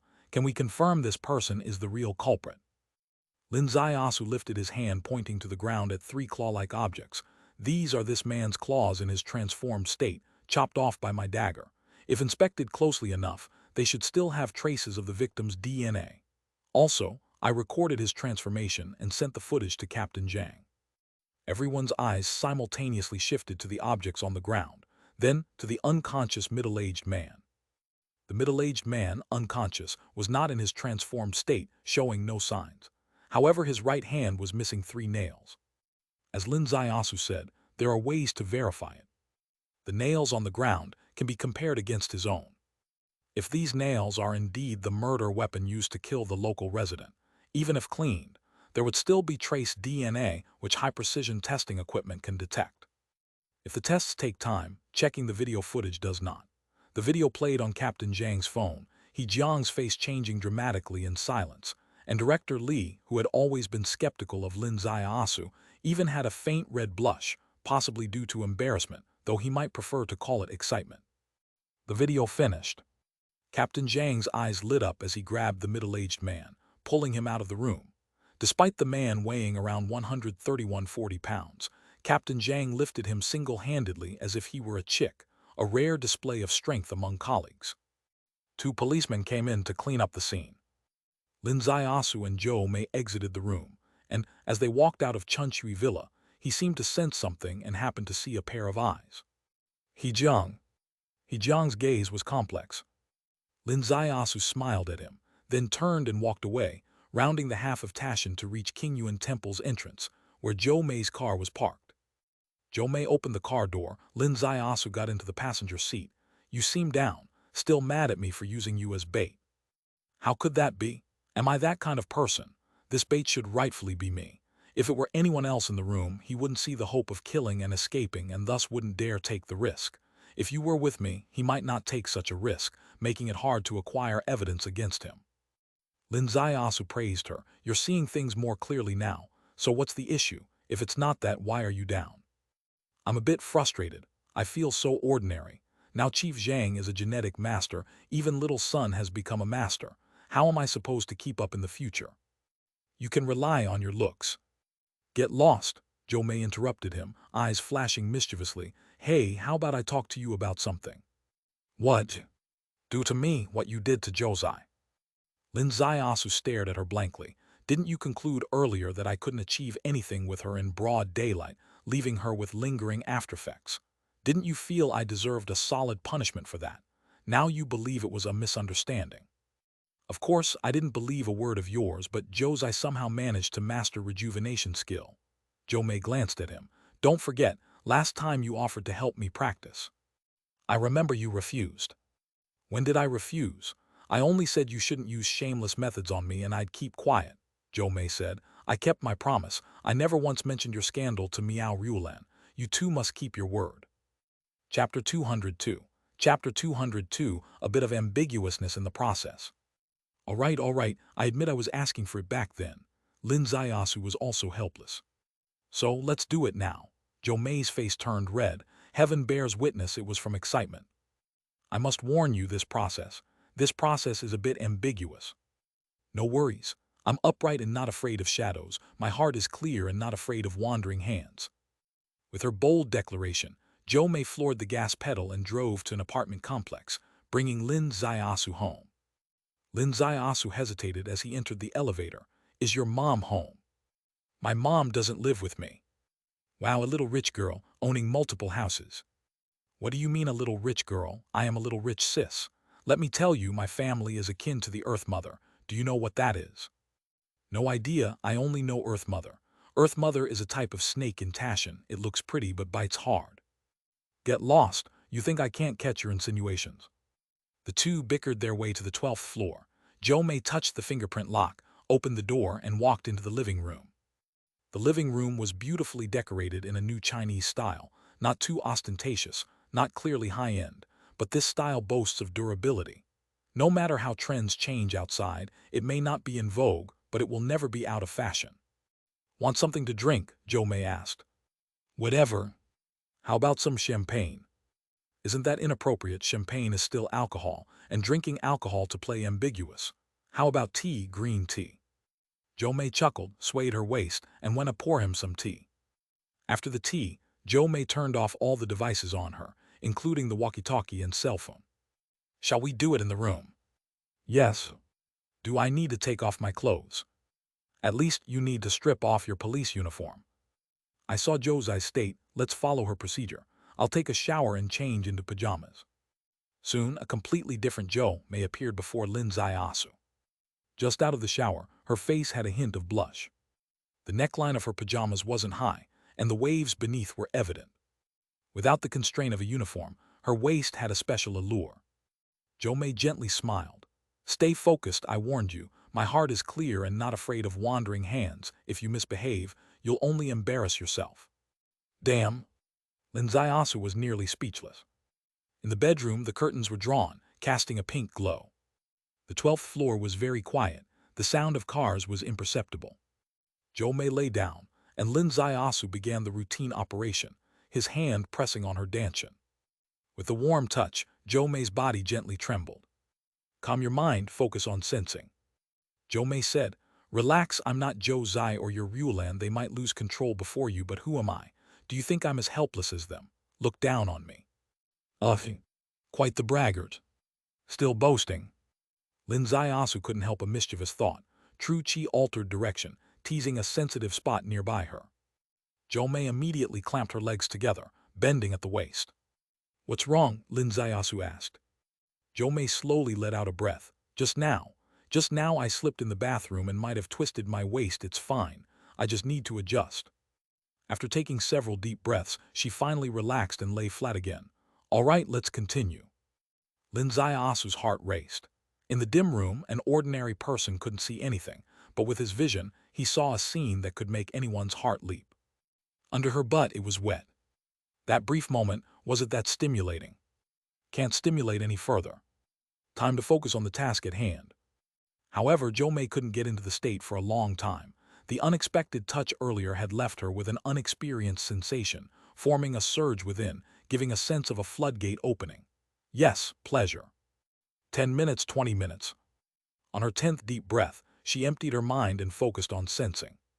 Finally, she sensed a mysterious point, seemingly containing a stream. I felt it. Then calm down and stabilize it. I'll be outside. Lin Zaiasu left the room.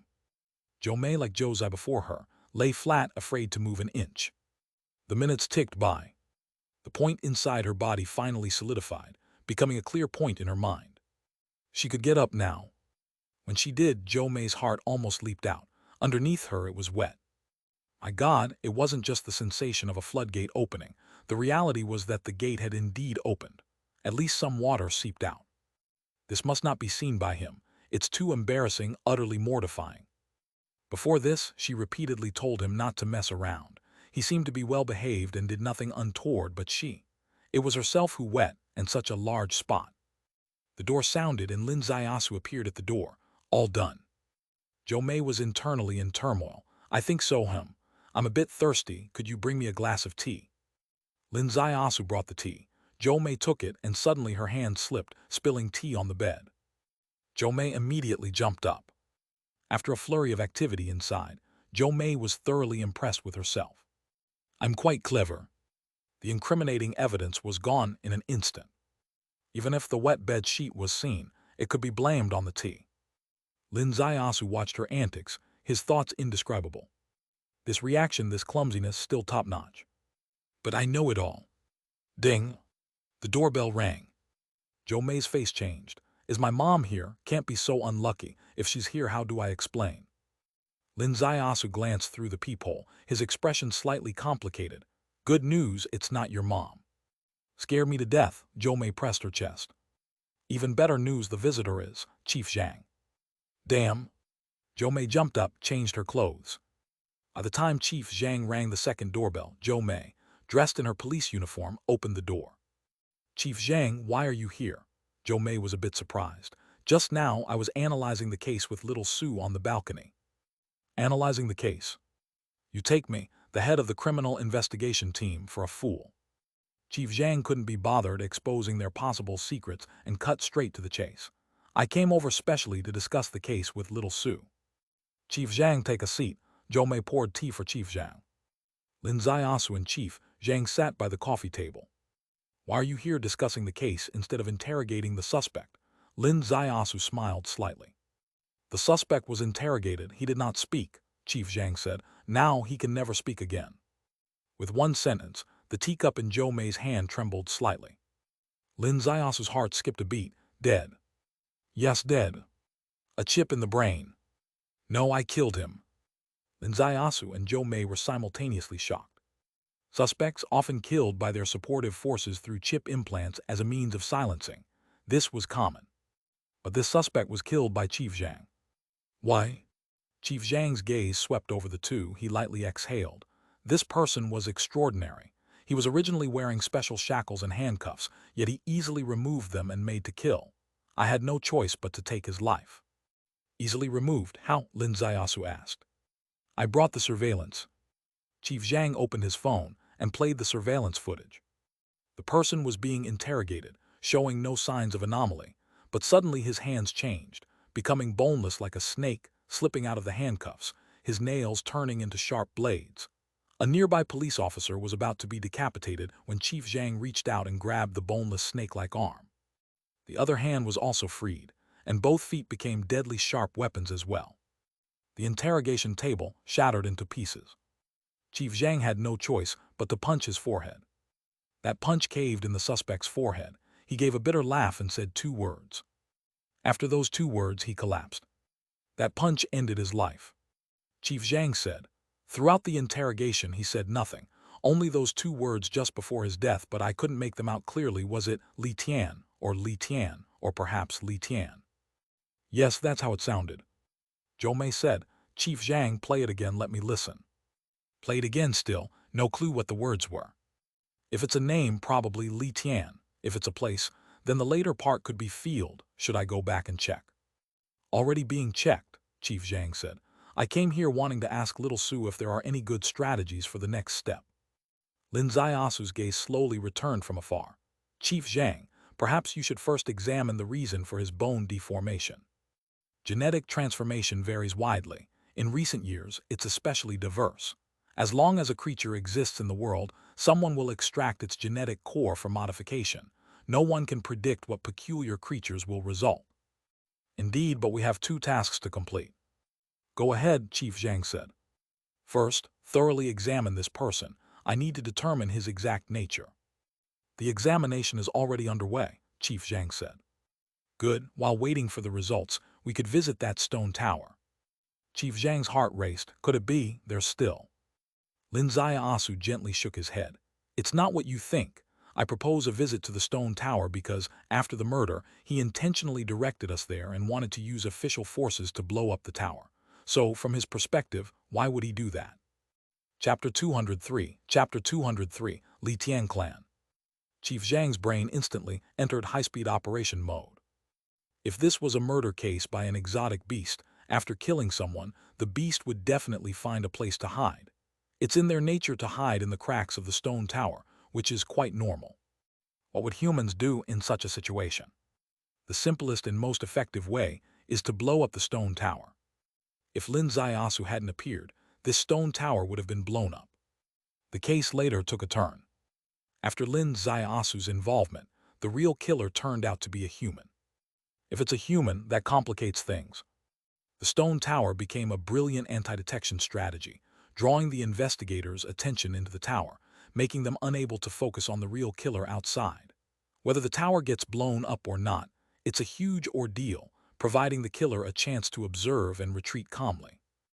No matter what the stone tower served as in the killer's eyes, once the killer is caught, the stone tower is no longer important. At least by this point, Chief Zhang's attention had completely deviated from the stone tower. However, Lin Ziaosu took a step back to the starting point from the finishing line. Did this person really attempt to use the law enforcement's hand to blow up the stone tower from the very beginning? It is important to note that this stone tower is on the outskirts of the county, somewhat marked as a historical site. No ordinary person could easily destroy this tower, at least not openly set off explosives. But law enforcement could, because they are enforcing the law. If blowing up the stone tower was the killer's goal, then it's clearly necessary to ask why. Do you think there's something mystical about this stone tower? Lin Ziaosu said, no need to speculate now, let's go and check it out at the scene, take a serious look. All right. The three of them left Zhou Mei's small house. Zhou Mei drove, carrying Chief Zhang and Lin Ziaosu back to Tashan. At sunset, Lin Ziaosu and the other two stood in front of the stone tower. Lin Ziaosu walked to the stone crack and stared at the interior of the crevice. His heavenly Tao primordial spirit was released silently, entering the stone tower. As soon as it entered, his heart surged with waves of shock. Meanwhile, outside the stone tower, Chief Zhang received a call from a colleague. The information conveyed over the phone also shocked him greatly. Lin Ziaosu stayed inside the stone tower for 10 minutes and then came out. Chief Zhang hurried to his side. Ziaosu, the test results are out, it's shocking. Tell me about it. The killer's bones are very special. They don't seem to be human bones at all. To be precise, it's some sort of muscle tissue enhancement that can change shape at will. Such genetic people I've never even heard of. Lin Ziaosu said, can we put it another way? This creature doesn't seem like a carbon-based life form. Indeed, Zhou Mei said, it's similar to a combination of silicon-based and carbon-based life forms. She had gone to college. She understood the differences between silicon-based and carbon-based life forms. In contrast, Chief Zhang didn't have much knowledge in this area, so she answered. Lin Ziaosu said, you might want to remove 3 words from your statement. Remove 3 words, which 3? Similar to, Lin Ziaosu said. Maybe it's not similar to, but it actually is a silicon-based and carbon-based lifeform combination. Zhou Mei was thoroughly shaken. Chief Zhang's eyes were wide open. Despite his rich experience as a criminal investigation team leader, he only had some understanding of what Lin Ziaosu just said. In all his time solving cases, he had never encountered life forms beyond carbon-based ones. Lin Ziaosu said, additionally, to address one of Chief Zhang's earlier confusions, what the killer said was Li Tian, or plowing the fields. It wasn't a personal or place name, but rather the name of a clan, called the Li Tian clan. Li Tian clan, Chief Zhang furrowed his brow. What kind of clan is that? This world doesn't just have the surface world, there's also the underground world. According to legend, the underground race is a silicon-based lifeform sealed off by the ancient emperor in another realm. Within this race exists a very mysterious clan called the Litian clan, who are a combination of silicon-based and carbon-based lifeforms capable of hiding in the human clan world. Chief Zhang was stunned. Are you telling a legend or reality? Whether it's a legend or reality depends on who's looking at it and when. For an ordinary person, say 5 days ago, I might regard it as mythology, but now I am convinced it's real. Lin Ziasu said, because in Ning City there's also an underground beast breaking free, a pure silicon-based lifeform called the Earthful Beast. Lin Ziasu's words shattered Chief Zhang's worldview. As the leader of the criminal investigation team, he was well informed. He knew about the beast chaos in Ning City, but he had thought of it as an escaped genetic product from a laboratory. After all, such incidents were too common. Countless labs worldwide were conducting various genetic modifications, and there were always escapees causing disasters for ordinary people. But today, Lin Ziasu told him it wasn't a product of a lab. It was an unheard-of mythology, an Earth core race, a silicon-based lifeform. This even involved a legend, where Emperor Kun used 13 of his ribs to create 81 Earth-suppressing bone nails, sealing off that world to sever the connection. The criminal investigation team captain shouldn't listen to fairy tales, but this legendary magical race had just died under his watch. Litian, the Litian clan. Chief Zhang exhaled deeply. I interrogated him for a whole hour and he said nothing, yet before he died, he revealed his true origin. Perhaps it wasn't a confession, but a lament before death, Lin Ziasu said. Did you notice his expression? He smiled miserably as he uttered those two words. He was lamenting his clan's fate and the twists and turns of destiny. Zhou Mei slowly opened her eyes. The conversation still needs to return to this stone tower. What exactly is inside it? Indeed, Chief Zhang's thoughts returned to the stone tower. Lin Ziasu said, within this stone tower, there's an ancient array that seals the Earth core race. If you forcibly blow it open with explosives, you might destroy this array, thereby releasing the Earth core race inside. What? Chief Zhang shouted. Zhou Mei shuddered, staring at Lin Ziasu in disbelief. So, the true motive behind the murderer of the Litian clan was to mislead the police into blowing up the stone tower, thereby breaking the array and freeing his mother race. Lin Ziasu gazed at the sky, the boundless firmament stretching infinitely. The member of the Litian clan was already dead. Who could truly understand his intent? But Zhou Mei's assumption undoubtedly made the most logical sense. This person originally had no reason to murder, at least not to feud with an ordinary villager. But he did kill. Killing was not the goal itself. His real objective was to draw the police into the stone tower. There's a narrow gap within the tower, too small for anyone to get through. Knowing there's a lethal exotic beast inside, no one would dare enter. Humans fear the unknown darkness.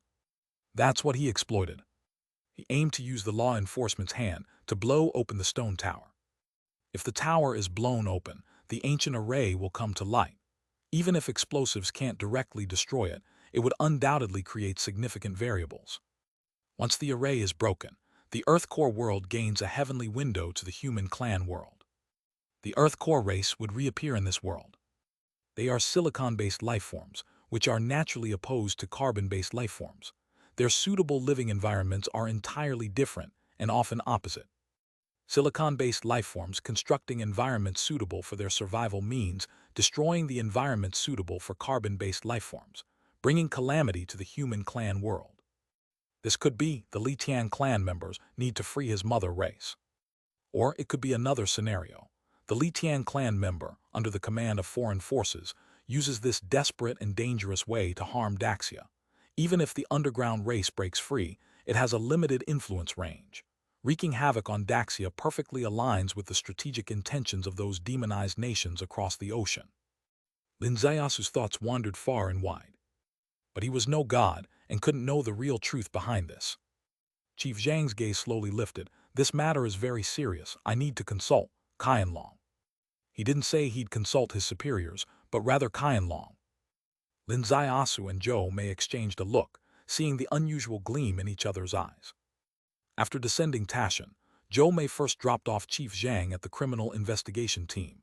as the old man had no home to return to anyway. Then she took Lin Zaiasu to the detective agency. The car stopped, but the door remained closed. Jomei's gaze slowly lifted. Today, Director Li seemed very eager to blow up the stone tower. Lin Zaiasu softly put his finger to his lips. From his perspective, given the special circumstances at the time, that decision couldn't be considered wrong, so you can't question it. Jomei's eyes sparkled with a bit of confusion. Why? Are you afraid I'll be targeted by them? Isn't that obvious? In terms of position, he could make things difficult for you. In terms of strength, if a member of the Li Tian clan emerges. Understood. I won't sleep tonight. I will master the rejuvenation skill as soon as possible. What do you understand? The key to the rejuvenation skill is calmness. If you rush it, you'll end up achieving nothing. Don't worry with your deliberate taunt. I have kept my spirit platform steady. When you are not by my side, I'll be as calm as a nun who has meditated for 30 years. Get out of the car. Jomei pointed at the button to open the door. Lin Zaiasu got out of the car, and Jomei accelerated away. Lin Zaiasu touched his head, feeling quite puzzled. Her last sentence was full of hidden meanings. What did she mean by my deliberate taunt? On the road, Jomei opened the car window, letting the cool breeze blow away the red from her cheeks bit by bit. After practicing in the afternoon, she kept thinking about where something felt wrong. Chapter 204. Chapter 204. It seems the trouble has been exposed. To be fair, his hand pressed on his own dantian, quite a distance from that place. In his profession, he had seen many stimulating scenes and was usually in control, so why did he almost lose control this time? It must be the true chi stimulation. You little bastard, you did it on purpose. There was no one in the detective agency. Josai and Miao Rulin were taking a walk outside. Suddenly, across the street, they saw the door of the detective agency open. Josai smiled lightly. Brother Lin is so well behaved and actually came back at night. Miao Rulin didn't know how to respond. She gave her a glare. Josai's eyes twinkled. I have plans with Li Feng tonight. I'll sleep over at her place. Bye. She parted from Miao Rulin and ran off. Miao Rulin's heart was beating fast. This might just be a confirmation. Confirmation that this girl actually knew about her and him last night. She had actually been confirming it since the early morning. Before, when she and Lin Zaiasu had no substantial events, the girl would always tease about these sensitive issues, but today, she didn't tease. When unusual things happen, there must be something behind it. And now, seeing Lin Zaiasu come back, she had already gone to sleep at a classmate's place. What does that mean? Could it be that she called out last night? Heaven knows, Miao Rulin could swear on her already non-existent chastity. She was very careful and controlled, but the little rascal was too good at it. She couldn't be sure if she had momentarily lost herself. Full of excitement and nervousness, Miao Rulin entered the detective agency and closed the door behind her. Inside, Lin Zaiasu smiled lightly. Josai isn't coming back to sleep. She said, she's sleeping at a classmate's place. Miao Rulin lowered her head, not daring to meet his eyes. Found out? Lin Zaiasu asked. I think so. Miao Rulin held her face. It's okay that she found out, but don't tell your little Yi. We're just practicing. If she knows, she'll definitely misunderstand. This is truly saying one thing and meaning another. Since it was under the guise of practicing, naturally on this autumn night, they could practice well. In the end, Miao Rulin couldn't hold it together. It was not that she was not reserved. In fact, she was the most in control of herself. The key was Lin Zaiasu's special condition. Currently, his true chi was overflowing. Shaking hands with people made them feel incredibly comfortable, much less doing something inherently highly stimulating. Heaven, no matter how much you don't want it to dawn, it still dawns. Bed, no matter how much you don't want to get up, you still have to get up. Miao Rulin got out of bed, cleaned herself thoroughly, and stood before the bathroom mirror. For the first time in her life, she genuinely felt that the person in the mirror looked quite good. Is this the look of being nourished? She grabbed her own face, a bit mesmerized. When Josai came in from outside, Miao Rulin was sitting alone on the sofa in the detective agency. Brother Lin isn't up yet. Josai glanced at the stairs. He's on a business trip. Just returned for a few days and already on a business trip. Where to? Bainan province. Oh, that's right, it makes sense. After all, a big boss came all the way without hesitation to transfer 150,000. It's indeed not suitable to make them come a second time.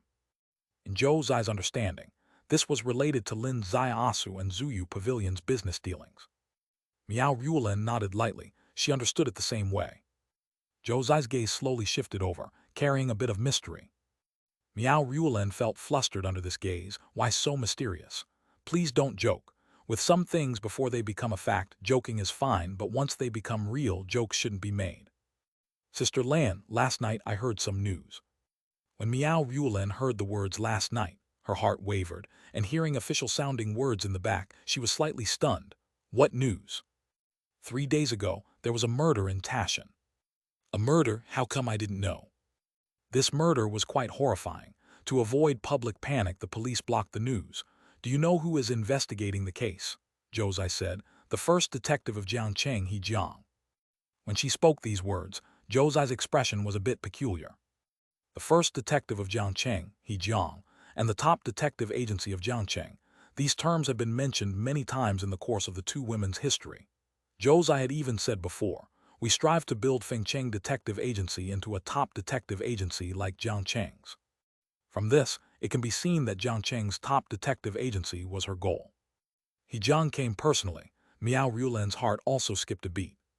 Not only did he come personally, but he also had a face-to-face with our brother Lin. Miao Ruolan stared in shock. Yesterday, when Zhou Mei borrowed him, was it for this? Yes, originally borrowed for half an hour, then borrowed until dark to return. I admit I had some scandalous, lewd thoughts. I confess I'm vulgar and ashamed. I assumed the worst of the officer, thinking Brother Lin was playing with her, but Brother Lin was playing with the first detective of Jiangcheng. Playing? Miao Ruolan accurately caught a word. Yes, the renowned first detective of Jiangcheng. His case judgment was overturned by our Brother Lin on the spot. Brother Lin acted, and within an hour caught the real culprit. Zhou Zai got more excited as she spoke, finally hugging Miao Ruolan's shoulders and shaking them vigorously. Sister Lan, we don't need to look up to Jiangcheng's top detective agency. Our Brother Lin is stronger than Jiangcheng's first detective. Miao Ruolan gave her a gaze. I've never looked up to Jiangcheng's top detective agency. I've always believed he is the strongest. Yes, the murder case has been declassified. Because the case had been solved, there was no need to hide it anymore. Of course, only limited to the case itself. As for the secret of the stone tower, currently only Chief Zhang and Zhou Mei knew in the county. Outside the county, Chief Zhang contacted someone, whom he met after his genetic surgery. That person showed him a badge and told him that, in the most special circumstances, he can bypass the higher-ups and contact him directly. This is probably the special nature of the genetic police. After becoming a genetic police, his identity was not just a county-level criminal investigation team leader.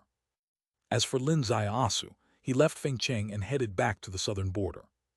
In the past month, he drew a circle on the map of Daxia. If the starting point of this circle was the southern border, then the endpoint was also the southern border.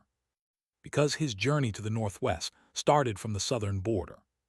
If it wasn't for the realistic crisis in Peacock Valley, he wouldn't have encountered Kun Kang so quickly, nor embarked on his journey to the northwest so soon. Now back from the northwest, he brought the key to the southern border's problem. He also carried some complex thoughts. He once told Yixiang he would come back. What was he coming back for? He candidly told Yixiang the goal was very clear, it was Peacock Valley. When he said this, he considered himself very proper and serious, each word gleaming with normal light, somewhat heroic. But he couldn't resist Blue Demon's interpretation. In the Miao People's Dictionary, Peacock Valley refers to the female organ. Heroically telling a Miao beauty that his straightforward goal when he returns is the Peacock Valley, what would she think? This somewhat embarrassing, scandalous and hard-to-face matter was put aside for now. First, solve another matter. That is old Zhou of Zuyu Pavilion's business. After a half-day high-speed rail journey to Taichung, the sun was setting when Lin Ziaosu exited the train station. Familiar with the route, he quickly got on an electric scooter and soon arrived outside the gates of Zuyu Pavilion. Beside Zuyu Pavilion, there was a villa. The villa wasn't tall or ostentatious. Its main feature was its elegance. Backed by Lingxian Lake, facing Qiuzhu Garden, with 7 or 8 plum trees in the middle, and 13 clusters of phoenix tail bamboo outside. In Taichung, this was very common. But if you entered the garden, you would understand what low-key luxury with connotation means. For example, the camellia near the pavilion, called 18 plates, blooms sea-bowl-sized flowers during the blooming season. Each flower has 18 layers, each time blooming 18 flowers, no more no less, and each flower's color varies, ultimately forming a golden thread flower belt. Hence, the full name of this camellia is golden silk 18 plates. How much is it worth? It was bought for 8 million. There were about 100 pots of such flowers in this garden. Of course, not every pot was worth that much, but each was special. In the pavilion, an old man sat on a wide and soft chair, holding a purple clay teapot. He was Zhou Zioyu, the current helm of Zuyu Pavilion. Opposite him was a young woman, dressed in white, wearing glasses, gentle and cultured. Her name was Zhou Qin. Only in front of her grandfather did she show this image. In the jade industry, she was known as the cold-faced princess. Princess hinted at her noble status. Cold-faced represented her character. She didn't like this nickname because, in her dictionary, it wasn't that she intended to be aloof, but because none of the men in the world deserved her genuine attention. Grandfather, the last time we went to Fengqing for him, that bastard didn't even call. Didn't the girls from the detective agency say? He went to the northwest. Mr. Zhou sipped his tea. Don't rush, just wait. Why must we wait for him? Zhou Qin said. There are only 4 months left until the Yangcheng Jewelry Expo, leaving us 3 months to select materials and design. We can't wait. We've reviewed those 3 pieces of material, and so have you, grandfather. Our opinions are basically the same, so let's cut them. Indeed, grandfather.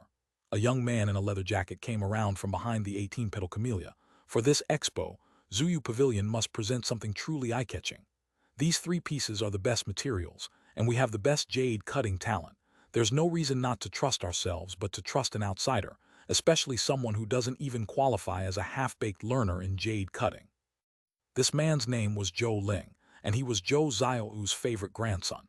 He could have been a playboy but chose to inherit the family business. In jade cutting, he had a talent and earned a nickname in the jade industry as the young master Duan Yu. Chapter 205. Chapter 205. 3 Mysterious Stones, 3 chapters for monthly votes. Zhou Ling and her sister Zhou Qin reached a consensus. In fact, it wasn't just the 2 of them reaching this consensus. Several uncles of Zuyu Pavilion, who are at the uncle level, also have the talent for jade cutting. They are extremely attentive to the jewelry exhibition to be held in Yangcheng next spring, with a single-minded focus on showcasing a transcendent treasure to make Zuyu Pavilion renowned worldwide. Therefore, they brought out 3 precious jade stones that had been treasured for many years, ambitiously aiming to create a masterpiece that would cause a sensation in the jewelry world. Jade is naturally formed. Precious pieces are hard to come by. A good piece of material to become a flawless work of art must not have any mistakes at every step. Any slight error can cause irreparable loss. If it were just an ordinary business, the Zhou family wouldn't care about losing tens of millions. But since it involves making a name at the exhibition, Zuyu Pavilion must take it seriously because it concerns Zuyu Pavilion's reputation, its depth, and it directly affects Zuyu Pavilion's status in the jewelry world. So Mr. Zhou went to Fengqing to invite Lin Ziaosu for an expert consultation. However, that does not mean that everyone around him agreed.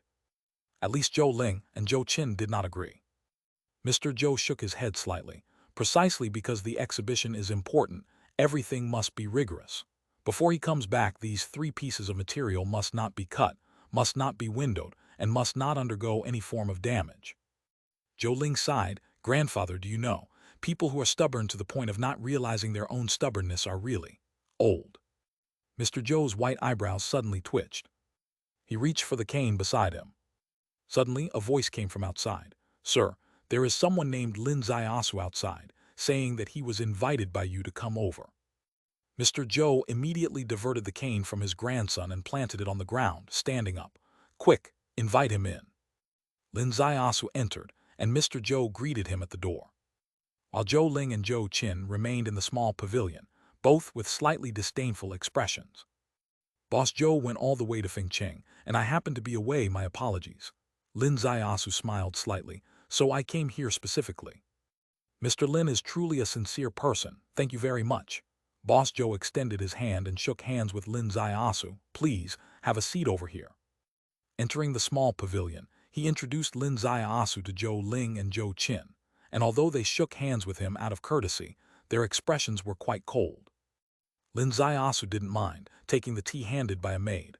"Boss Joe, please bring the material you want to see." Boss Joe gestured with his eyes. Zhou Ling stood up, walked through the outer corridor, entered a room, and soon returned with 2 people in tow. Zhou Ling herself was carrying a wooden box. The 2 people behind her were carrying a large stone wrapped in red silk cloth. She only brought 2 pieces. One looked very small, the other incredibly large. Zhou Ling walked up to Lin Zaiasu, opened the wooden box in her hands, revealing a stone weighing about 4 or 5 kilograms. The stone had a green skin, fine sand, and was very oily in texture with one imperfection, a crack on the stone. As Lin Zaiasu lifted the stone for a closer look, the other 2 had already placed the 4 to 5 dozen kilogram large material down. Zhou Ling squinted her eyes. "Mr. Lin, can you tell which mine this material is from?" "Dongjiang Mine, mid-layer old material, very good material," Lin Zaiasu replied. Zhou Ling nodded slightly. "Mr. Lin, your eyesight is quite good. Many people would mistake this material for being from Nanki Mine with just a glance. Mr. Lin, why don't you take a look to find the essence of this material?" Zhou Qin seemed indifferent, but her attitude had somewhat changed. Even though it was just a question about the mine, it had been a long-standing debate at Zuyu Pavilion. Some said it was from the Nanki mine because its skin characteristics matched Nanki, but brother Zhou Ling insisted it was from Dongjiang, and ultimately from various verifications, it was indeed from Dongjiang. This was a significant achievement for Zhou Ling at Zuyu Pavilion. For Lin Zaiasu, whom they considered an outsider to Jade, just by making a judgment, indicated that he was not an outsider. So what about the second question? Where is the essence of this material? This shouldn't be difficult for him, right? Because the essence of this material is unanimously agreed upon in Zuyu Pavilion. It is the color below the iron moss. There's a high possibility it's imperial green. Imperial green, the king of Jade. As long as it's true imperial green, even a single ring face could be worth tens of millions. However, Lin Zaiasu pointed to a protrusion on the left side of the crack, here, and here. His finger traced along the protrusion, drawing an arc crossing the crack. The statement made Boss Zhou's eyes suddenly widen. Zhou Ling and Zhou Qin's brows furrowed simultaneously. This raw jadeite had a crack. Cracks are the biggest flaw for high-level raw stones, so their agreed plan was to cut along this crack, no matter what's inside, to avoid damaging the most valuable part. But Lin Zaiasu said the most valuable part of this stone was exactly where they planned to saw. In their original plan, this was the discard area. Zhou Ling raised her hand, pointing at the iron moss. "Mr. Lin, don't you think this is the most valuable part?" This was direct questioning. Lin Zaiasu smiled slightly. "Although the quality of the jade inside is not bad, it's not imperial green, and it's merely a thin layer, not even enough for a ring face. If Mr. Zhou regards this as the most valuable part and focuses on it while extracting material, it would really be living up to the old saying, sacrificing something precious for something worthless." This could be seen as a direct rebuttal. Zhou Ling said, "Even if it's not imperial green, at the very least it's bingyang green. Do you agree, Mr. Lin?" "Yes." Zhou Ling said, "If bingyang green is not considered a valuable point, may I ask, Mr. Lin, what is the value in the line that completely defies the basic knowledge of jade, crossing the crack?" Lin Zaiasu smiled lightly. "Bring me a pen." Zhou Qin opened her bag, reached out with a lipstick. "Use this to draw." Lin Zaiasu was a bit dumbfounded, staring at the lipstick. If memory serves, this lipstick is worth thousands. "Whatever." Lin Zaiasu gently twisted the lipstick, drawing the line he had just sketched, and not just a line. A few strokes later, it looked like a dragon. The dragon's head was where he first pointed, the body crossed the crack, and the tail was where the iron moss was. Everyone exchanged looks. "What do you think this looks like?" "A dragon," Boss Joe said. "Yes, there is a yellow jade vein inside that resembles a dragon, and this crack looks like a valley. A yellow dragon emerging from the valley with a green pool at its tail. If this scene is presented, this raw stone will become a masterpiece." Yellow dragon emerging from the valley. Boss Joe's eyes lit up. This is not just jade cutting, it is also an ingenious idea. If it truly looks like what he described, even the thought of it is stunning. Mr. Lin, is this really what you described? Yes. Is there a way to slightly reveal it for the designer to accurately draw it? Yes, that's opening the window, but the position to open the window is crucial. I'll mark a few points, open these points, and you can roughly see the scene. He marked a few points. Boss Joe stood up. Mr. Lin, let's go have dinner first. They went for dinner, but Joe Ling and Joe Chin didn't accompany them. They went to open the window. Opening the window is a common technique when dealing with jade. To avoid damaging the jade's integrity, a window is open to see inside. For jade intended for making bracelets or pendants, opening a window has no impact, it's nowhere. But for jade intended as a high-level art piece, window opening is part of the careful design. It can't be opened randomly. For instance, if you are designing a picture of a mountain with an ancient temple, preserving some of the original stone surface is necessary. If the original look of the stone is needed in the design, and someone carelessly chisels it away, the entire scene loses its intended charm. This is the real reason why the people of Zuyu Pavilion dare not open a window in this high-end jade. Now they have to open it. Opening it according to the points marked by Lin Zaiasu, the jade quality part inside was revealed, and Zhou Ling saw the yellow under the lipstick mark. His eyes widened. Yellow jade is rare. At least before this stone was opened, no one saw any yellow jade inside. And he accurately saw it. Position, shape, all precise. At that moment, he was greatly shaken. Could it be that he can really see? Zhou Qin next to him was also full of disbelief. How is it possible? This is just luck. Zhou Ling was full of defiance. When Lin Zaiasu and Boss Zhou returned to the small pavilion after dinner, the open stone was laid in front of Boss Zhou. Boss Zhou examined it with a flashlight, his face full of excitement. Mr. Lin's keen eye, I truly admire it. Please hand it to the designer to design the yellow dragon emerging from the valley according to Mr. Lin's idea. Lin Zaiasu smiled. The first piece of jade is considered done. Let's look at the second one. The second piece was already placed in front of them. It was the jade wrapped in red silk, weighing 40 or 50 kilograms. This jade, when received by Zuyu Pavilion, had already caused a sensation in the town. There were three main reasons.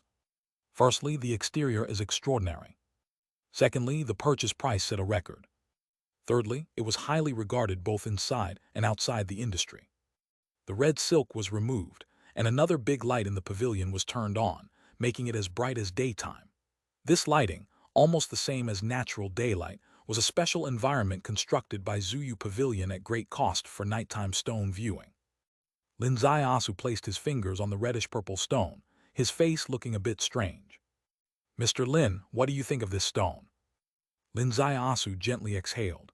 The quality of the stone itself is indisputable, but made Boss Zhou's long untouched heart beat wildly. Mr. Lin, please speak frankly. Zhou Ling and Zhou Qin's hearts also raced. Could there be a problem with the most valued treasure of Zuyu Pavilion? Lin Zaiasu said, Super Web Fisher. Chapter 206. Chapter 206, The Third Stone, A Hidden Universe. Spider web crack and super, Zhou Qin exclaimed softly. Yes, the entire stone. You probably can't find a piece larger than a finger that's complete, but I must say its quality is really excellent. Without the cracks, this stone would definitely be worth over $1 billion. But what a pity. Zhou Qin murmured, this piece cost 80 million when purchased. That's why, what a pity. Zhou Ling's forehead veins bulged. This is Zhangjiao material, and Zhangjiao material is known to have no outer cracks, which means no inner cracks. I absolutely don't believe it has so many cracks inside. This piece was bought by his own hands, and it was the first major transaction he made after establishing his name at Zuyu Pavilion. As long as this piece remained the treasure of Zuyu Pavilion, Zhou Ling would be young master doing you. But Lin Zaiasu's one remark dismissed this piece, indirectly dismissing his reputation. This dashing young man was enraged. I'm just judging the jade as I see it. If you don't believe me, there's nothing I can do. Grandpa, I want to open this piece. Zhou Ling looked at Boss Zhou. Boss Zhou's face twitched slightly.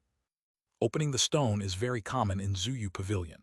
They open materials every day, some good, some waste, some surprises and some disappointments. But overall, it wasn't enough to raise the eyebrows of the old man. However, this piece was too extreme. An 80 million piece, always praised in the industry. If not opened, it could be sold for $1 billion easily. However, if opened, even if just a window is wiped, as Lin Zaiasu said, its value might only be in the 7 figures, dropping from 9 figures to 7 figures. Even Zuyu Pavilion with its deep foundation would be deeply hurt. Yet Boss Joe, who had been in the jade industry for many years and was an authoritative figure in jade appraisal, leaned towards his grandson based on common sense. Zhangjiao materials are known never to have internal cracks if the surface is intact. Would this rule really be broken? And would it happen to Zuyu Pavilion's treasured piece? It was difficult for him to accept emotionally. Lin Zaiasu's gaze swept across Boss Joe's face. Boss Joe, what about the third piece? He was just a jade appraiser, taking 150,000 yuan to appraise 3 pieces.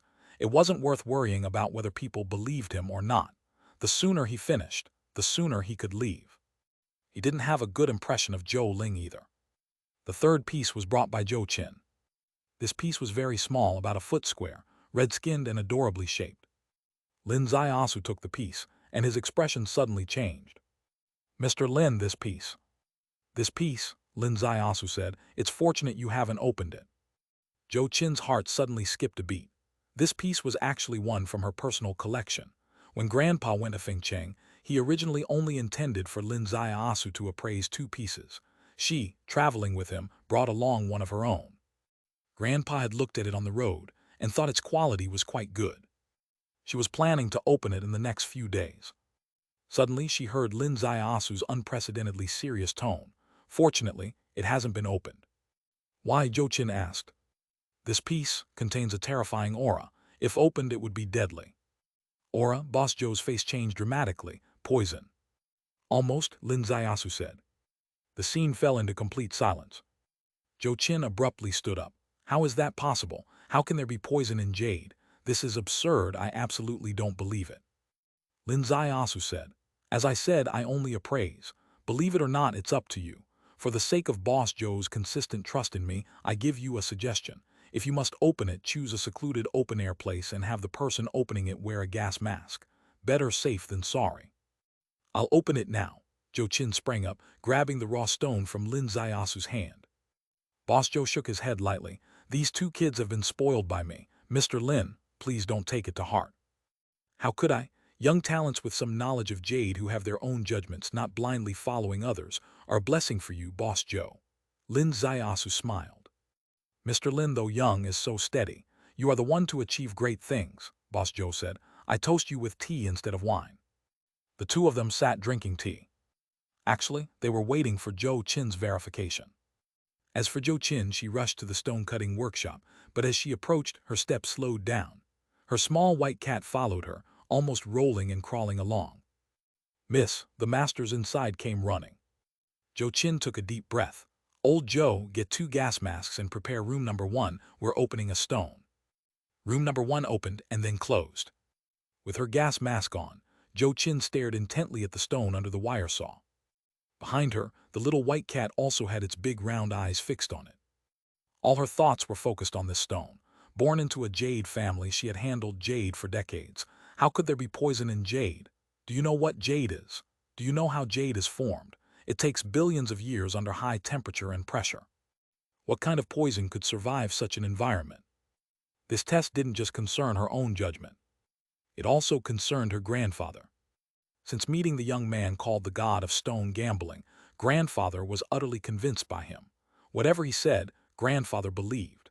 As the head of Zuyu Pavilion, trusting someone so unconditionally was very dangerous for Zuyu Pavilion.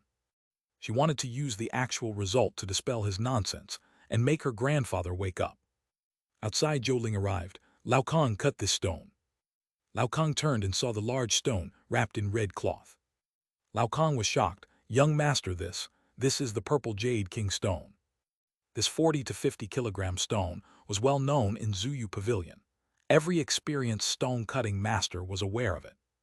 They all wanted to cut this stone, to witness firsthand the emergence of a treasure worth tens or even hundreds of millions, but they knew it wouldn't be opened lightly. Yes. Young master, are you sure about opening it? Does grandfather know? Lao Kong was cautious. Zhou Ling glared at him. Just do it, no more questions. But young master, this stone is of great importance. Shouldn't we consult grandfather? Just a window at the spot. Zhou Ling had no choice. A window. That was much better. Lao Kung complied. As the machine roared, a small section of the stone skin was removed, revealing under the light a captivating trace of purple. Open it bigger, Zhou Ling commanded. The window was widened. Enough, let me see. Zhou Ling shone a flashlight on the window, and suddenly his hand trembled slightly. He felt as if darkness was enveloping him. Inside the window, the purple was truly captivating, icy and clear. However, layers of fine spider, web-like cracks crisscrossed within. Emperor's crack. Super Emperor's crack. Lin Zaiyasu was right. This 80 million stone, regarded as a billion-level treasure by Zuyu Pavilion, revealed its fatal flaw as the window opened. Its value plummeted to the millions. He was unwilling. But with the undeniable facts before him, what more could he say? Suddenly, a light sound boomed from room number 1 workshop, followed by his sister Zhou Qin's shrill scream, extremely horrific. Old man Zhou Zaiyu heard the news from the stone field and rushed over with Lin Zaiyasu. The scene inside left this super veteran player, with over 60 years in the jade industry, feeling dizzy. Outside the stone-cutting workshop, the treasure stone exposed its emperor's crack, its value dropping drastically by 99%. Room number 1 was a fully enclosed space with glass partitions on all sides. The scene visible through the glass made his heart skip a beat. He saw his granddaughter Zhou Qin. Zhou Qin, with a gas mask on, hugging a small cat, was screaming heart-wrenchingly and in a frenzied state. The cat, once white as snow, now had black patches in its fur, its body stiff, limbs stretched straight, extremely terrifying. The one operating the stone was the most experienced master, Master Zhou. Master Zhou, also wearing a gas mask, stood in front of the stone table, his hands in protective gloves shaking uncontrollably. On the stone table lay the red-skinned stone that Zhou Qin had just brought over, split in half, its interior hollow and pitch black. Even Lin Zaiyasu was shocked. Through the stone, he had sensed something with the heavenly Tao primordial spirit, but the black mist inside had interfered with his perception. This black mist seemed to affect even the primordial spirit. Now the stone was opened, the black mist had dispelled, and he could finally see its interior clearly. It was pitch black inside. But not just any black. What did it resemble? Like an abyss of darkness. Seeing this abyss made him feel a chill all over. Open the door and get Miss Zhou out, Boss Zhou shouted. The door's locked from the inside. Only Miss Zhou can come out herself, but she's in shock and can't hear anyone. Lao Kong beside him was very anxious. Even if we have to break it down, Boss Zhou was anxious. Jade, wealth, none of this mattered much to Boss Zhou, but in his old age his relatives' lives did. Who wouldn't care? It had been confirmed there was poison inside. His granddaughter was scared silly, just screaming and shouting, completely forgetting to run. Who knew what catastrophe might happen if this went on? Grandfather, breaking it won't help, Zhou Ling called out. There's poison inside. If we break it, Your life is precious, but your sister's life is. Boss Zhou was furious. She's wearing a gas mask. We don't have masks. That was true. But still, it wasn't safe to let her stay in this toxic environment for long. Suddenly, Lin Zaiyasu spoke. Let me do it. Chapter 207. Chapter 207. The absolute vitality within the aura of death. As soon as the sound started, he left the workshop. The next moment, he slid across the top of the workshop and fell from the open workshop roof. With a swift motion, he grabbed Zhou Qin and old Zhou with one hand each. With a push from his feet, he soared through the air, leveraging the nearby rack to vault over the 10-meter-high glass partition, sending them out of workshop number 1. Then Lin Zaiyasu returned. He held the already opened red stone, his eyes gleaming, his heart racing twice as fast. This stone was like a miniature dark abyss. Within the abyss, he sensed an unbelievable energy. What kind of energy? Vitality. On the outside, it was absolutely packed with dead energy. But inside, there's vitality after the dead energy disperses. This is Jade. Jade is formed over billions of years. Could there be living things inside it? This is even more incredible than jade containing poisonous gas. The vitality is located at the bottom of the dark abyss. Lin Zaiasu's finger pointed to that location, a dark stone resembling a miniature coffin. The heavenly Tao primordial spirit covered this coffin-like stone, receiving great interference. He couldn't specifically sense what was inside, but he could perceive a vitality that seemed to be the extreme opposite of dead energy. Lin Zaiasu flicked his finger, opening the secret realm space, and the dark stone entered his secret realm space. This set of actions went completely unnoticed by the people outside. Next, he soared into the sky, disappearing from the workshop. Outside, Zhou Qin had taken off her protective mask. Her delicate face was pale. After 5 suffocating minutes of testing, the doctor concluded, "Boss Zhou, rest assured, they all wore protective masks and were only mildly poisoned, resulting in some disorientation. A few days of rest in a quiet room will suffice." It turned out they didn't open the door because they were affected by the poisonous gas, resulting in lost judgment. Wearing protective masks was crucial. The poor little cat, not understanding human language, had entered the workshop following its owner unnoticed by anyone, ending up completely stiff. "Boss Zhou, goodbye." Lin Zaiasu extended his hand. Boss Zhou grasped his hand tightly. "Mr. Lin, if it weren't for you today, the consequences would have been unimaginable. Zuyu Pavilion owes you too much." "Don't say that, it's just our transaction." Lin Zaiasu patted his hand. "Mr. Lin, wait a moment. The pendants and tokens you asked us to process last time are ready. Old Zheng, hurry up and bring them to Mr. Lin." Old Zheng ran swiftly and brought a bag within no time. Inside the bag were the pendants and tokens made from the raw stone Lin Zaiasu had entrusted him to process last time. 8 jade tokens, a string of beads. The beads were exquisitely round and lustrous, already a rare treasure. Each of the 8 jade tokens featured different themes, showcasing the mastery of craftsmanship. Lin Zaiasu took them, glanced over briefly, and praised Zuyu Pavilion's exceptional skill. Leaving Zhou family villa. That night, Lin Zaiasu stayed at Taichung Hotel. The next morning, he took a taxi heading to Wushan Mountain. Wushan Mountain had undergone some changes. The green in the mountains had diminished, replaced by more yellows, but this yellow was not withered but vibrant. Patches of vibrant yellow, beautiful and captivating against the morning mist and sunlight. The taxi driver, as usual, was quite talkative. Maybe that's why he could run a taxi. Elsewhere it might not matter, but in Taichung, taxis were really on the brink of being overtaken by shared electric vehicles. As one industry rises, another falls. Shared electric vehicles spread throughout Taichung City, so destructively impacting the taxi industry. With such convenient shared electric vehicles, who needs taxis? What would happen to those taxis? If they didn't have the brains to adapt, they'd simply get wiped out. Those who survived were the elite of the industry. How did these elites survive? They turned their taxis into guided tour and comfort vehicles. No matter who the visitors are, they always found points of interest, making the experience of having someone drive you quite pleasant. Utilizing the advantage of having someone, that was their way of survival. They introduced local resources, each having excellent communication skills, and their emotional intelligence was exceedingly high. Upon hearing Lin Zaiasu wanted to go to Wushan Mountain, the driver provided detailed information about the mountain, even familiar with the chef from the mountain hotel. He said this chef was the head chef of a major hotel in Taichung, his culinary skills renowned. You must stay a night at the mountain hotel and try the miao dishes prepared by him. Lin Zaiasu laughed. I've actually tasted his cooking. It's indeed good, but he has shortcomings in preparing wild game meat. That's simply beyond words. The driver explained. You might not believe it, but he initially made a name for himself in Taichung with Wushan Mountain's wild game meat. Lin Zaiasu was slightly taken aback. The driver sighed lightly. His wild game meat tastes bad now because he's making amends. He's atoning for his actions. Atoning? Yes, because his secret recipe for Wushan Mountain's wild game became too famous, causing the wild game prices to soar.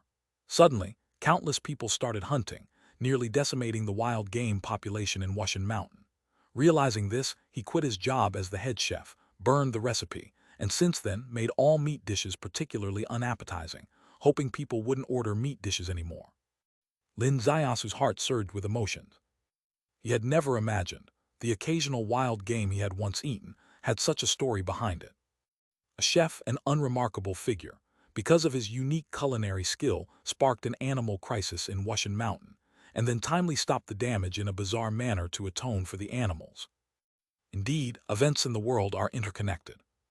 A butterfly flapping its wings on the east coast of the Taiping Ocean can truly spark a tornado on the West Coast. The taxi stopped in front of the mountain hotel.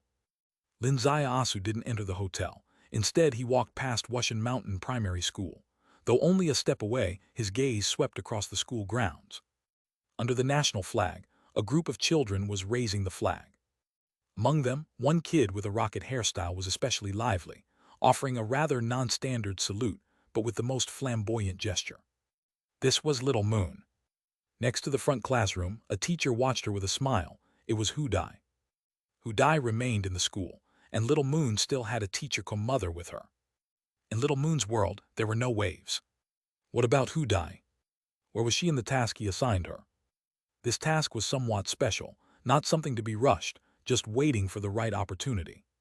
Everything now seemed unchanged. Unchanged might not be good, but at least it wasn't bad, as it suggested those people did not suspect her. Otherwise, her days would not be so peaceful. Turning the school corner, there stood a big tree. An ancient cypress tree. This tree seemed like a landmark, marking the inner area of Wushan Mountain Inner Village. Lin Zaiasu lifted his leg and walked past, entering the inner village. Tea gardens also had people. They were picking autumn tea. The tea leaf industry was significant for Wushan Mountain's Miao people. Since it could directly turn into money, the villages near the tea gardens all tend to cultivate a few plots precisely. But the inner area seemed devoid of such gardens. At least in Lin Zaiasu's impression, the 1,000-year-old Miao village itself had no tea gardens. As he continued to walk the Tenli Mountain Road, the 1,000-year-old Miao village came into view. Lin Zaiasu saw Yixiang's small yard from miles away. He even spotted her mother's figure in the courtyard. A little over a month had passed, and the old lady seemed fully recovered. Good news. Where did Yixiang go? Scanning around, he laughed. Though he didn't see Yixiang, he spotted a little white cat jumping down from the eastern hill. Lin Zaiasu pivoted, passed through the mountain spur, and heard Yixiang's mild nagging. Little Hu, you don't fumble other matters. Why can't you learn to land on 4 legs? Falling from such a height, what if your tail breaks? Little Hu shook its tail, indicating it was still functional. Yixiang laughed, hugging Little Hu. Suddenly, a voice surfaced behind. What's this? Little Hu, you landed on your bottom again. Yixiang spun half a circle briskly.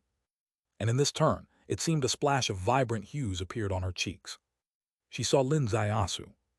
Brother, Yixiang called softly, jumping up, dropping Little Hu and hugging Lin Zaiasu's waist. Little Hu flew in the air, once again landing on its bottom, still somewhat dazed. Lin Zaiasu's first encounter felt warm and tender. This was Yixiang's attitude. They had embraced once before. She had already acknowledged him as her brother, thus she didn't mind, reflecting her enthusiasm. Throwing herself back into her brother's arms, holding him tight, her mind's complexities over the past month dissolved into tenderness at this very moment. A voice came softly to her ears. Yixiang, this time I want to enter Peacock Valley. Yixiang tensed up, too shy to lift her head, lightly twisting his waist. Brother, you. Cough, this. Lin Zaiasu, worried she might call him rascal, quickly added. I meant to enter Peacock Valley, the valley I once visited. Among her utmost shyness and decorated thoughts, Yixiang's mind suddenly filled with different ideas. Valley. The valley he had been to. But he had never been to her Peacock Valley, meaning he was referring to the actual Peacock Valley. Yixiang took a deep breath, dismissing distracting thoughts. Why? Because I want to find something important in the valley. What is it? It's hard to explain. Yixiang, can you accompany me inside? Now? Yes. Well, Yixiang hesitated slightly. Brother, wait by that tree over there. I'll go back and fetch something. She pointed to the tree, along the path to Peacock Valley. All right. Yixiang grabbed her medicine basket and ran. Little Hu followed, jumping. From home to here, Yixiang walked with shaky steps, barely aware of what she was stepping on. Oh my, how embarrassing, hearing Peacock Valley mentioned a few times. I misunderstood everything. But did brother really not mean it? Why do I feel uncertain? What reason does he have to insist on entering Peacock Valley? There's no case to handle. Could it be an excuse, intending the other Peacock Valley? This 1,000-year-old Miao village is highly traditional. With mother at home, there's no place to plan such things, and Peacock Valley is precisely where lovers in the village meet privately, right? Surely it's that. Brother is just finding random reasons. Chapter 208. Chapter 208. Peacock spreading its tail feathers. Back at her little courtyard, Yixing dove into her room, took a bath, changed clothes, went upstairs to the bamboo house and packed a big bag, wrapping it with oilcloth, and then carried it down. Her mother came out from behind the house, looking at her with some surprise. "Where are you going?" "Mother, a sister from Taichung is sick. I'm going to check on her." "Sister?" Her mother sensitively caught a keyword. "Yes." "Bringing such a big bag, is it all medicinal herbs?" "Yes, it's hemp leaves. That sister might have a cold, need to fumigate it." Yixing said, "Mother, I won't be back tonight." She fled the courtyard gate as if escaping. Little Hu jumped up from the courtyard wall, following her. The little turtle stretched its neck long, seeming also wanting to go, but Yixing ordered from afar, "Little Wu, stay home with mother." The little turtle retracted its head. Her mother shouted, "Aren't you riding a bike?" "No, I'll cross over from Qingyang by boat." Yixing walked quickly. Her face was so red, her heart in turmoil. This was the first time in her life lying to her mother. She didn't want to lie to her mother. But what could she do? Her heart had long been tied to her brother, the brother who invited her to Conch Valley. She had waited for over a month and finally got the chance. Even if the sky fell, she had to go. Her mother did not suspect her because the direction she headed was indeed towards Qingyang. There were two roads to get out of the 1,000-year-old Miao village, one by road, one by water. By waterway, a boat ride could directly reach Taichung, and many people preferred this route.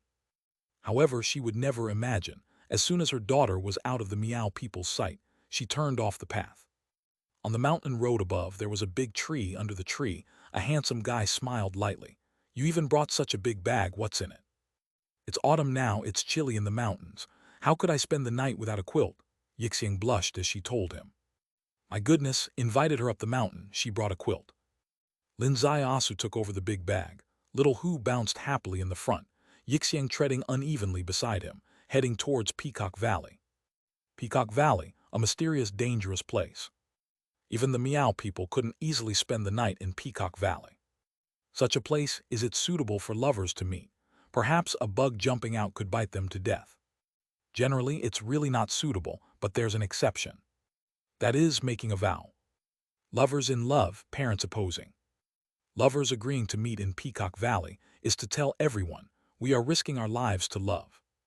As long as they entered Peacock Valley, usually his parents would compromise, because their children were playing with their lives.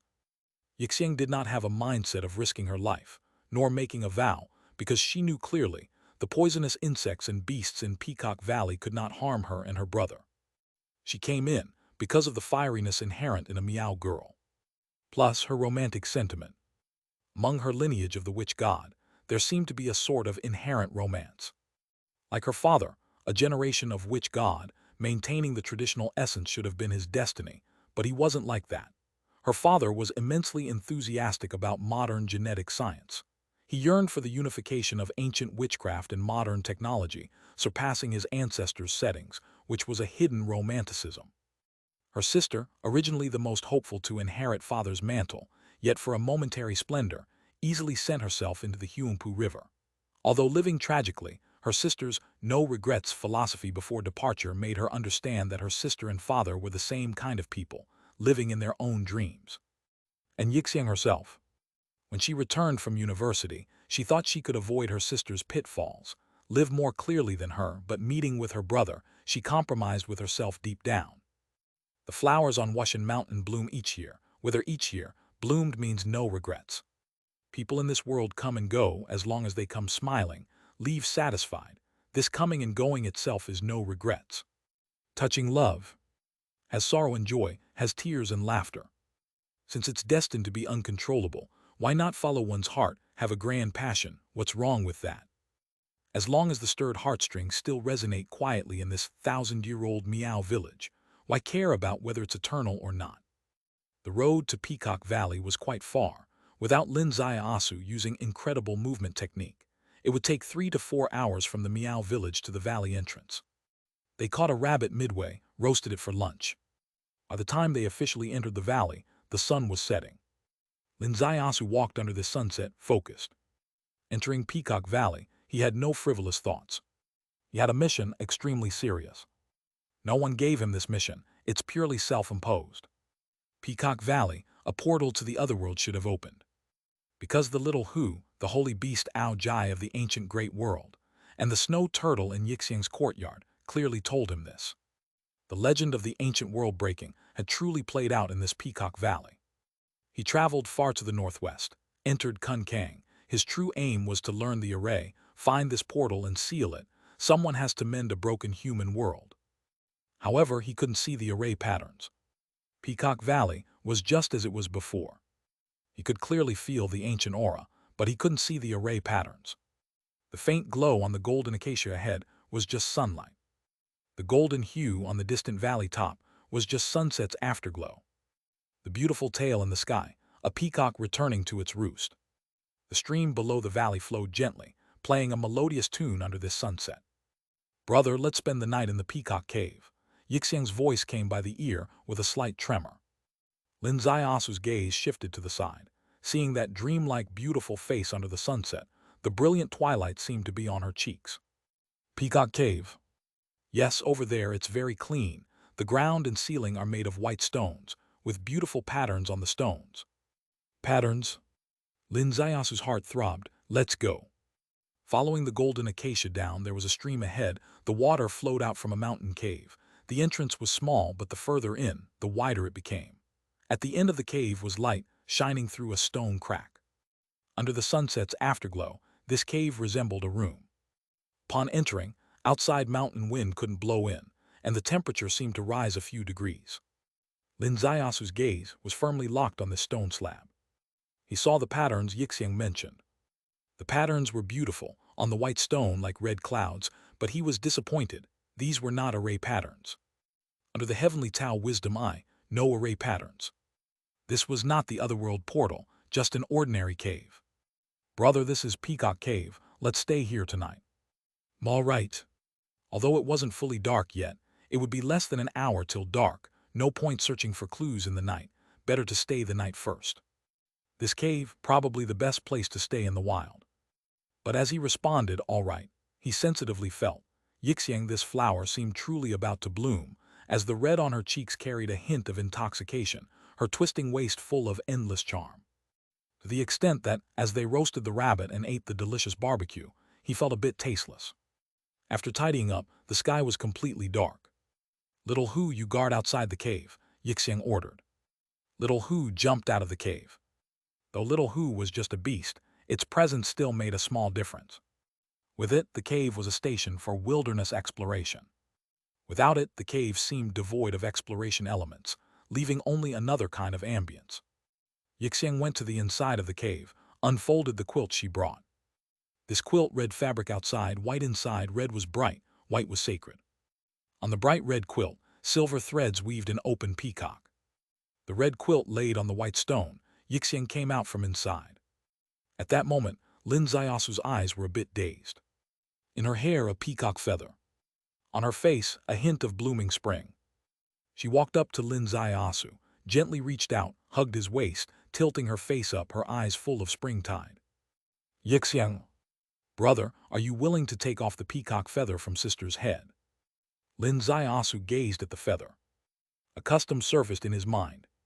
He wasn't familiar with the Miao customs overall, but this one he knew. When he first entered southern border, a kind little nurse had told him. The Gu Miao people had a custom of wearing peacock feathers. 3 ways to wear it. First, on the wrist, representing she's married, a very long process over decades, the peacock feather mostly wore out. Second, around the neck, representing she's unmarried. Third, a transitional state. Peacock feather on the head, representing she found her man. If the man was willing to take off this feather, it meant he accepted her. "Yixiang, you actually don't know me well." Before he finished, Yixiang flipped her hand, hugged his neck. "Brother, I don't need to know you, I just need to know myself. I like you. That's enough. Aren't you afraid of my repeating your sister's painful experience on you? Her pain, just people think it's pain, but she herself told me personally the night she left the village, if time flows back, she'd still take that step. She actually had no regrets. Really no regrets. Brother, Miao girls are different from your hand people. We're simpler. We know every flower will eventually wither, but we won't miss its bloom. We know the future is uncontrollable, but we won't miss the moment of heart's movement for security. I don't know where the moon will rise tomorrow, nor do I care. What I care is, tonight's moon is over our heads, enlightening the night of Peacock Valley. Chapter 209. Chapter 209. The Passage in Conch Valley. Lin Zaiasu hugged her. As his lips met hers, he held the peacock feather from her head. Yixiang felt elated. Brother, tie it around your sister's wrist. That doesn't seem right. Your mother might really scold us. How about I tie it around your neck instead? That works too. I'll secretly be your sister without letting anyone know. Besides, I already have the bracelet you gave me on my wrist. Yixiang raised her hand gently, and as her sleeve slipped down, it revealed the bracelet. This bracelet had been kept at the bottom of her chest since she returned to the village, unseen by anyone. But today she wore it, because it was a gift from her brother. The peacock feather was tied around her neck again. Yixiang's eyes were as enchanting as silk. This peacock blanket, I embroidered it with my own hands. It was what we Meow people used when we first. Such a clean blanket, it wouldn't be good to get it dirty. Naughty brother, it's meant for you to get dirty. That night, Little Hu sat at the cave entrance, gazing into the distance. That night, peacocks flew into the night sky, singing softly. That night, the streams in Conch Valley flowed endlessly, hard to return. The night in the cave, the editor won't let me write. In the morning, when Lin Zaiasu woke up, Yixiang was already up, making a fire outside, roasting rabbit meat. There was also a small stainless steel kettle cooking something that smelled fresh and fragrant, likely some wild herbs from the valley. From a distance, Lin Zaiasu heard her singing. Her song was filled with joy. Lin Zaiasu walked out of the cave and hugged Yixiang from behind. Yixiang happily spun around, her lips warmly meeting his. Little Hu watched with big, wide eyes. It seems like Little Hu doesn't quite accept it, Lin Zaiasu chuckled softly. Little Hu, close your eyes, Yixiang commanded. Little Hu didn't close its eyes but turned around, showing them its backside. Both of them laughed. After breakfast, Lin Zaiasu stared at Little Hu. Little Hu, with greasy paws, stared back at him. Yes, Little Hu, like them, had eaten the roasted rabbit. The only difference was, they didn't eat the bones, but Little Hu devoured everything, meat and bones, leaving no trace. Little Hu, Lin Zaiasu called out. Little Hu rolled its eyes, as if to say, go ahead, get it over with. Do you remember where you came from? Asked Lin Zaiasu. Little Hu simply closed its eyes. Yixiang spoke up. Little Hu, brother is asking you if you remember, lead us there. Little Hu opened its eyes and started taking small steps, turning back to check on them. Lin Zaiasu's heart raced as he pulled Yixiang along. Little Hu led the way, with them following behind. They nearly traversed the entire Conch Valley. Yixiang almost lost track of the way back, but she didn't care, as long as brother and Little Hu were with her. Moreover, in the latter half of the journey, she was completely nestled in brother's arms. The daytime sky was dotted with clouds, deep blue within the white. She looked at brother's face, her heart overwhelmed with confusion. Last night, she was with brother in a way she couldn't describe. Throughout, she was filled with surprise, joy, and shyness, her whole being and heart consumed by it. At this moment, she took a nap. She fell asleep. Lin Zaiasu, following Little Hu, climbed mountains and crossed ridges, traversing the entire Conch Valley. Up ahead, Little Hu stopped. It sat on a cliff, looking like a weary traveler long away from home.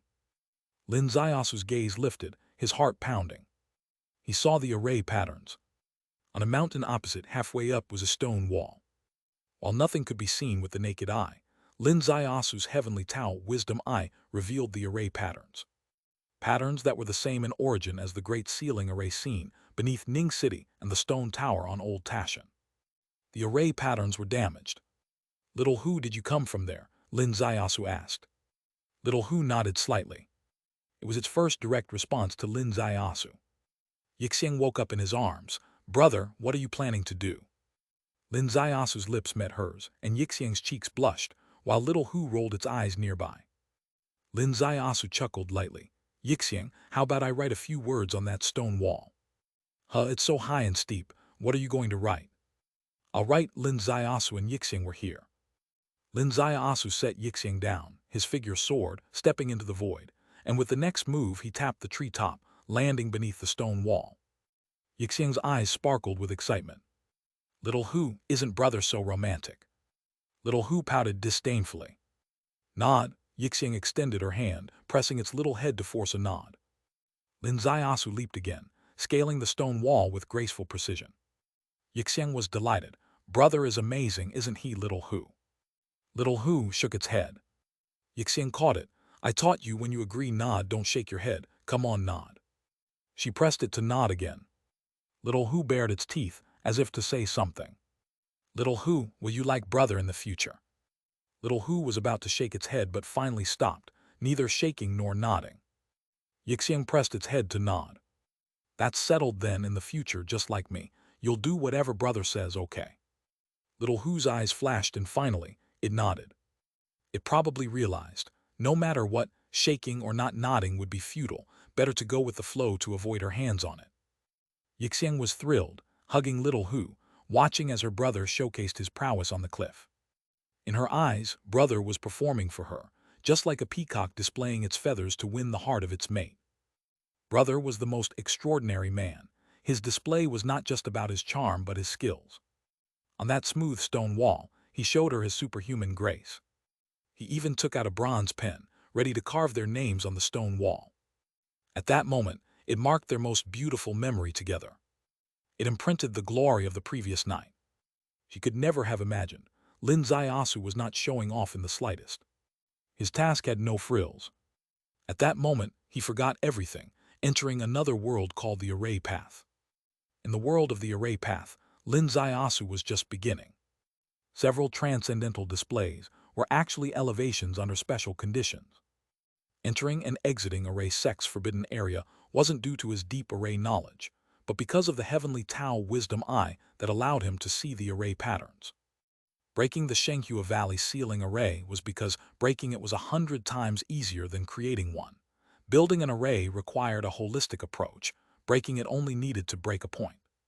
Reclosing the Ning City underground array was because its main structure was complete, only a tiny part was damaged. By comparing it with the main structure, repairing the residual was not particularly difficult. Today's situation was more complex than before. This array was severely damaged. Fortunately, Lin Ziasu had seen the complete ceiling array, which was largely the same as the array before him, at least 80% identical. Despite that, the remaining 20% difference put his human Tao orchid heart under pressure. The basic theories of arrays, the countless variations, the interconnections. He weaved in and out of the array patterns on the stone wall, while his human Tao orchid heart operated at high speed. An hour, 2 hours. Finally, as the noon sun rose, Lin Ziasu made sense of it all. With the bronze pen in his hand, he directed the 5 elements qi, traversing the stone wall, embodying 7 different trajectories. When the pen reached its end, all the broken lines were mended. The ceiling array was thus completed. A late-blooming flower floated down from the stone wall, a direct testament to the array's completion, changing the patterns. Lin Ziasu turned and stepped off the cliff, catching the flower before it hit the ground, and returned to Yixiang's side. He raised the flower to her nose. Smell it, fragrant. Yixiang cupped the flower, taking a deep breath. So fragrant. Brother, I'll keep this flower in my bamboo house, and it won't wither for 100 years. Really? You can make it last 100 years? Lin Ziasu was astonished. Yixiang's eyes were as enchanting as silk. Come back in a few months and see. A flower that never withers, I suppose it would be called Yixiang, Lin Ziasu said. Can this Yixiang flower let brother come and smell it often? Definitely. Yixiang was delighted, holding Lin Ziasu's hand, spinning around the cliff. Little Hu was worried nearby, fearing its unreliable master might fall off the cliff. As they spun, Lin Ziasu glanced at the opposite cliff, grateful in his eyes. Little Hu also watched the cliff, its inner thoughts unknown. That was its origin. That was theoretically its home. But now it couldn't return. Still, in this world, it had found its home. Lin Ziasu's task was done. He should be leaving Conch Valley. But Yixiang, having tasted such intimacy, was reluctant to leave. So there was another night. That night, Yixiang was no longer nervous or reserved, only filled with emotions, flowing with the spring water through Conch Valley. On the 3rd day, dawn had broken. The peacock had already flown up. Yixiang clung to Lin Ziasu's neck, reluctant to get up. Is it time to go back today? Lin Zaiasu asked. Yes, that was why she was lazing in bed. I'll come back to see the flowers on your bamboo house. Lin Zaiasu kissed her. Yixiang responded sweetly for a long time. Brother, remember your words. Don't worry, I will definitely remember. Let's go, I'll take you down Qingjiang River. Through Conch Valley, back on the path. On Qingjiang, a bamboo raft, Yixiang poling the raft downstream, bringing Lin Zaiasu to the boundary of Taichung. They hug-kissed, patted little Hu's head. Reluctantly, Yixiang pulled the raft back, the small bamboo raft drifting away in the river, and her song echoed in the wind. In the 1,000-year-old Miao village, I waited for 1,000 years, my brother from dreams, now by my side. Our bamboo house marks today's meeting and starlight sends away yesterday's sorrow. Will my brother remember tomorrow the fragrance of the flowers in the small courtyard? Chapter 210. Chapter 210, The White-Clothed King's Guess. The song gradually faded into silence. The bamboo raft drifted away, becoming indistinct. Lin Zaiasu quietly watched the thin mist rising over the Jiang River, and finally, he slowly turned back. Suddenly, he was slightly startled. Someone was sitting on the hillside ahead. The wind blew, brushing across his forehead, revealing a blood-colored scar. Bloodscar King. Bloodscar King chuckled. I only just arrived and didn't see your interaction with that girl. I definitely wouldn't be like Blue Demon, using my imagination and wasting time verifying your amorous adventures. Lin Zaiasu's expression turned a bit sour. Tell me, are all you Qianlong kings really so bored you have nothing better to do than track my movements? Bloodscar King replied, you bought your ticket under your real name, which means your travel itinerary wasn't confidential. So, even if we tracked you, it doesn't mean we were out of line. Fair enough, Lin Zaiasu said, so, are you here for something important? I need your help to find someone. Who? Though he asked, Lin Zaiasu already had the answer. When he had disguised himself as Bloodscar King and traded information with Blue Demon, she had let slip a name. I guess you already know, because when you and Blue Demon Jiangcheng tricked each other, she let it slip, Bloodscar said. What do you mean tricked each other in Jiangcheng? Two master disguise artists dueling it out, and you describe it in such a dismissive way. Lin Zaiasu glared at him. Bloodscar King burst into hearty laughter. Lin Zaiasu also laughed. White-clothed king, right? Bloodscar nodded, of course. I heard he appeared at the end of my last trip to Fusang. Yes, he made a move on you, but you didn't engage physically, it was more of a long-distance exchange. Bloodscar stared into his eyes. Now it's your turn. Are you willing to strike back? White-clothed king, quite formidable in rank, I actually don't know much about him, Lin Zaiasu said. As long as you're willing, what I know is what you will know, Bloodscar said. Additionally, this mission is also a Qianlong mission. Blue Demon and I have the same authority, and the reward for completing the mission is the same, 200,000.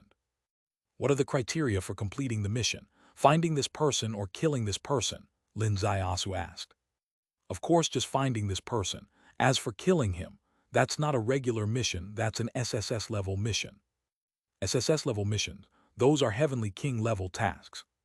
The rewards are in the millions. Bloodscar knew Lin Zaiasu's level of cultivation. Such missions could only be handled by Heavenly Kings, nothing to do with Lin Zaiasu. Thus, Lin Zaiasu's task was just to locate the person. All right, tell me what you know about White-Clothed King. Bloodscar's finger lifted slightly, and a flying car descended from the sky. Come on, get in the car. I'll take you to Fengcheng. You can watch his entire dossier along the way. The last time, Blue Demon drove him from the southern border to Fengcheng. This time it was even fancier, with Bloodscar King personally driving a flying car. The drive would take 2 days and a night. The flying car would only take 5 hours. The flying car ascended into the sky, and simultaneously, a layer of streaming light covered the glass windows on all 4 sides. Within the streaming light were countless event lines. Yes, only event lines. White-Clothed King, his whereabouts were elusive. His background was a mystery. His appearance was unknown. People didn't even know if he was male or female, old or young. Because whenever he appeared before others, he wore a silver mask, had no fixed entourage, coming and going without leaving a trace. Despite his extremely secretive movements, he had done a lot of things. And almost everything he did hit Qianlong right where it hurts. Over 30 of Qianlong's gold medals had died at his hands.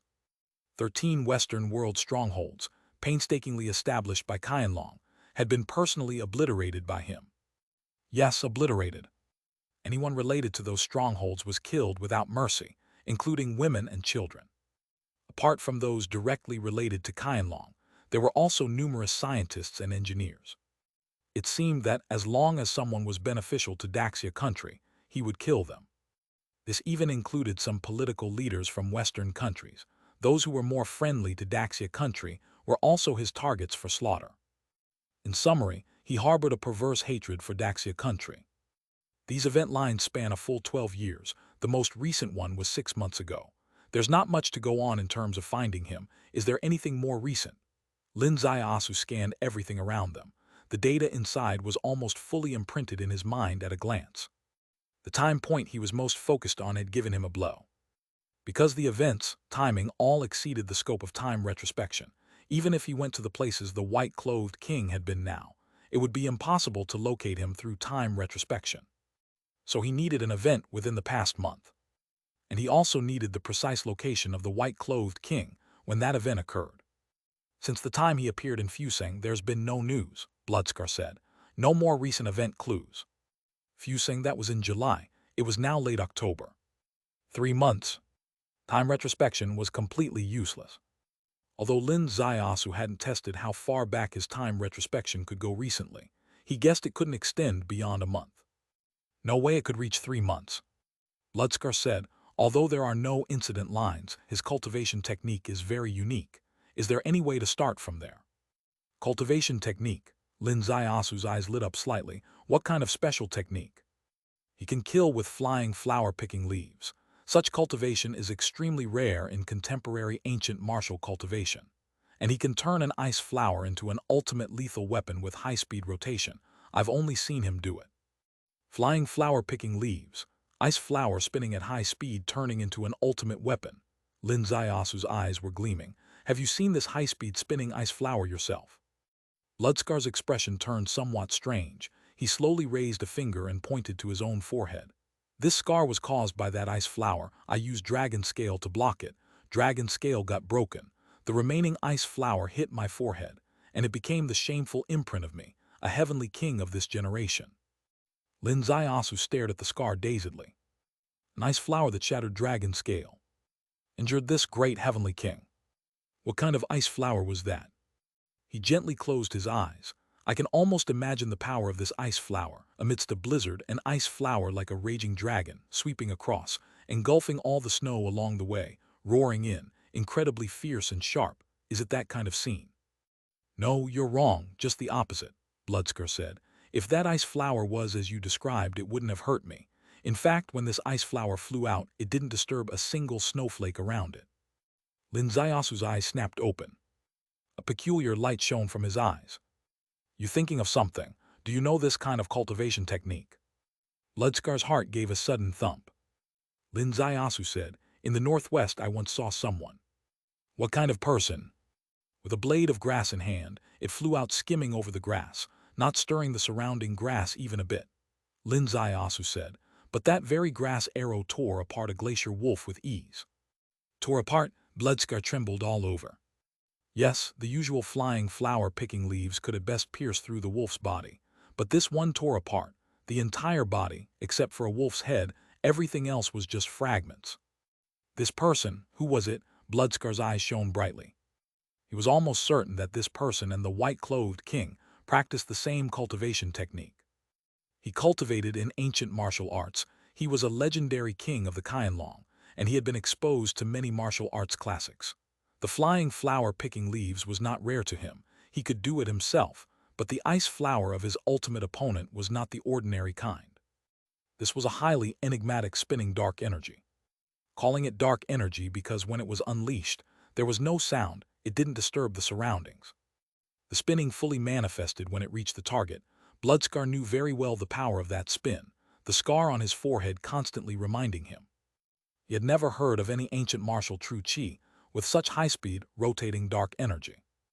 And from Lin Zaiasu's description, this was precisely the most mysterious and most formidable trump card of the white-clothed king. Could it be that the solution was right under his nose, without any effort? Lin Ziasu said, Professor Xiang Yixiu from the biology department of Nanjing University, search for him. Bloodscar activated his dragon eye. A gleam seemed to pass through his eyes. His dragon eye was different from Chang Yi and the others. His dragon eye was invisible. Search, biology professor of Nanjing University, Xiang Yixiu. The command was issued, and the projections around the flying car were simultaneously replaced with new search images. Xiang Yixiu, dressed in white standing on a mountain peak, this was his photograph. Below was his profile, with deep expertise in biology, especially in various animals, being an authoritative expert in zoology. There were many academic achievements. He had published a lot of papers, but it was all limited to academia. There was no introduction to his cultivation. In the eyes of the world, he was just an academic professor devoted to his studies. Bloodscar slowly lowered his head, staring at Lin Ziasu. This professor doesn't like staying in laboratories or classrooms. He prefers to travel the world. Exactly, Lin Ziasu said.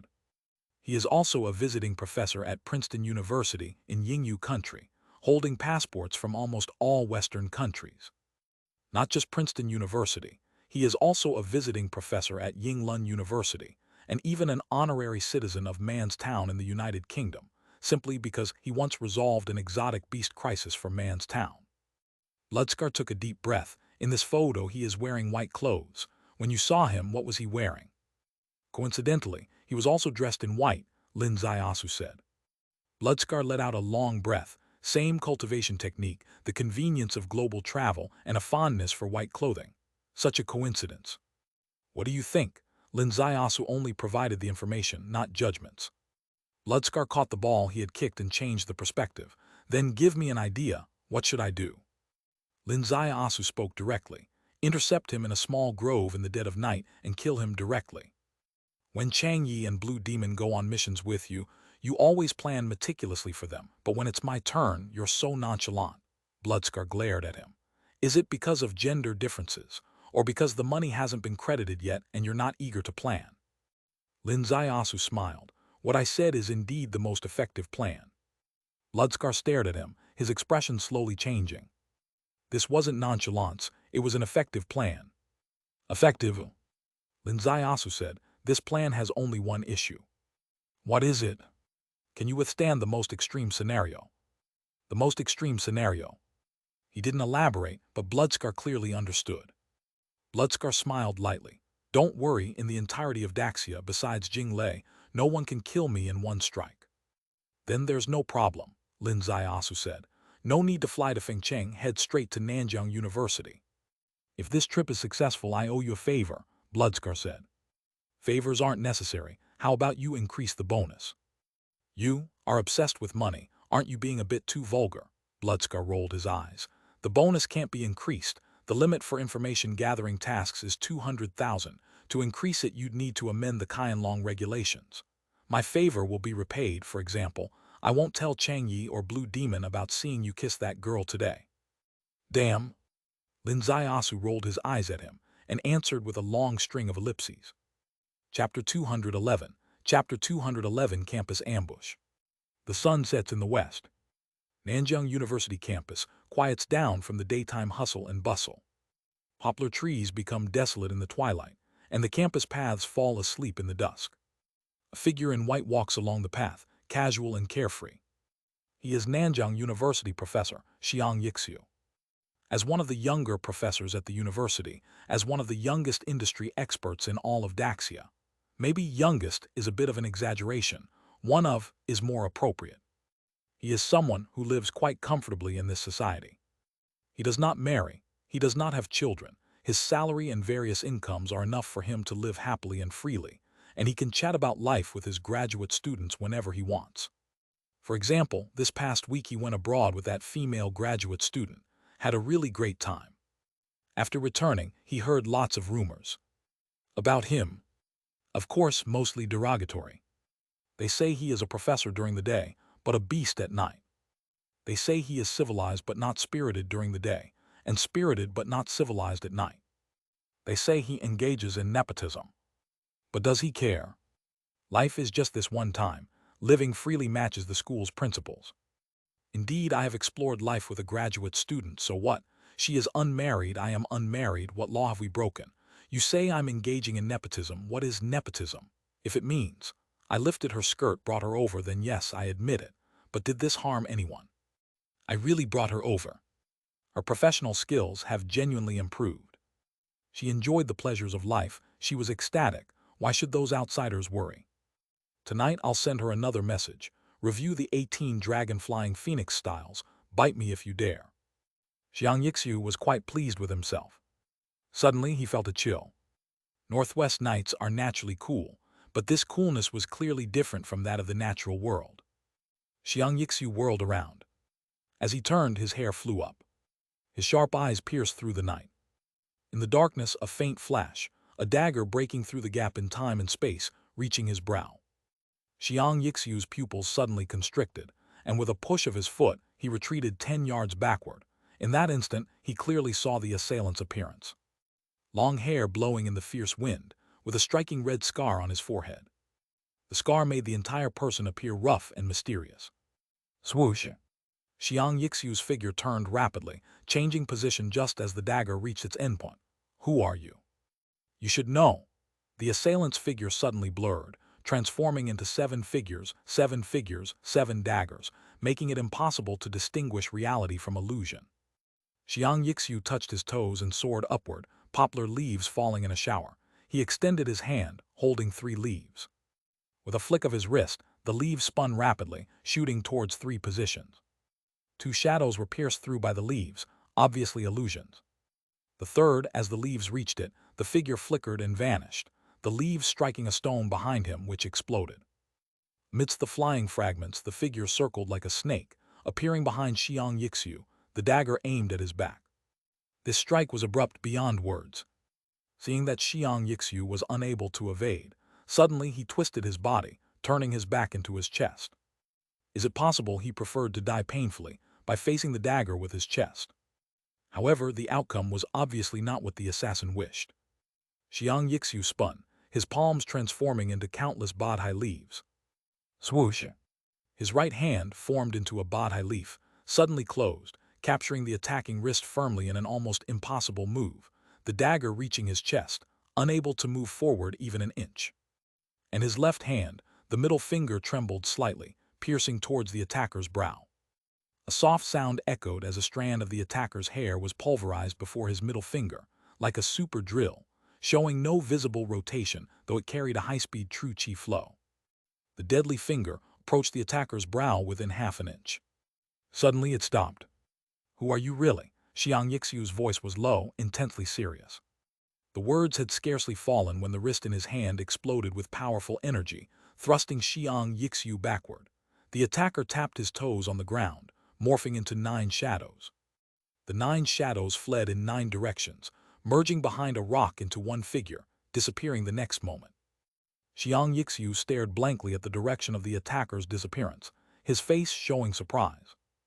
10 minutes later, in a hotel 3 blocks from Nanjiang University, room 401, the door opened.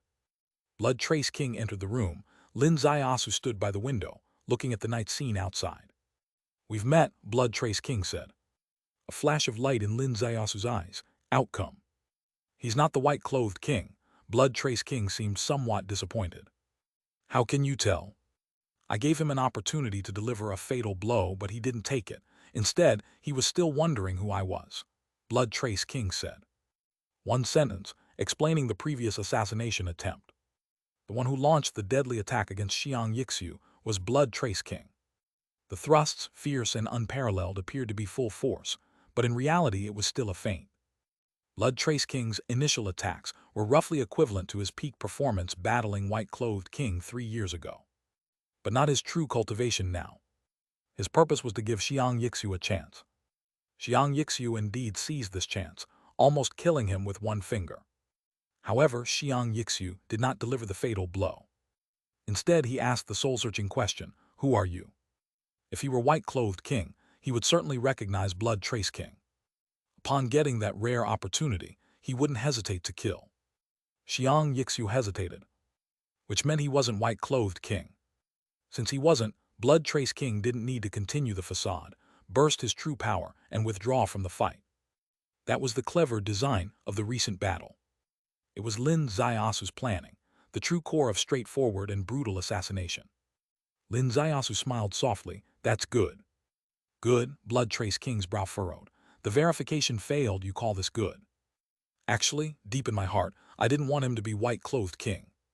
You've had some encounters with him, maybe even some friendship. You could say that. What do you mean by you could say? It means that although I've only met him once, I found him quite interesting. If he were to become one of our victims, it would be a pity. I would rather have him as a comrade. Interesting?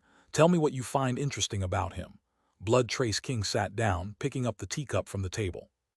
My encounter with him happened in Smoky Town, where there was an exotic beast murder case. I had just arrived at the town. It was he who pointed me out from the crowd with one finger, telling the police that I was a detective who could help in the case.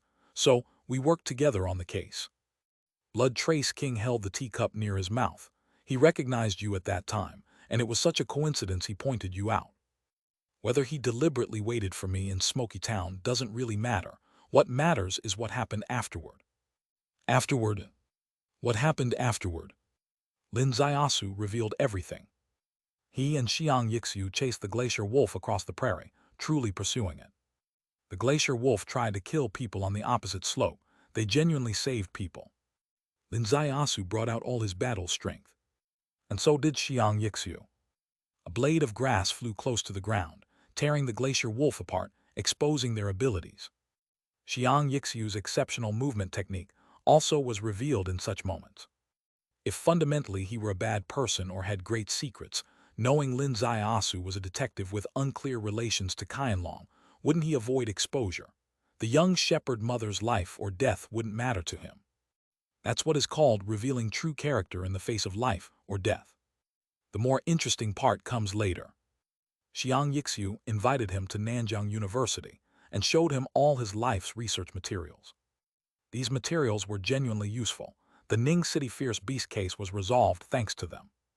Ning City Fierce Beast case? What kind of fierce beast? Blood Trace King asked.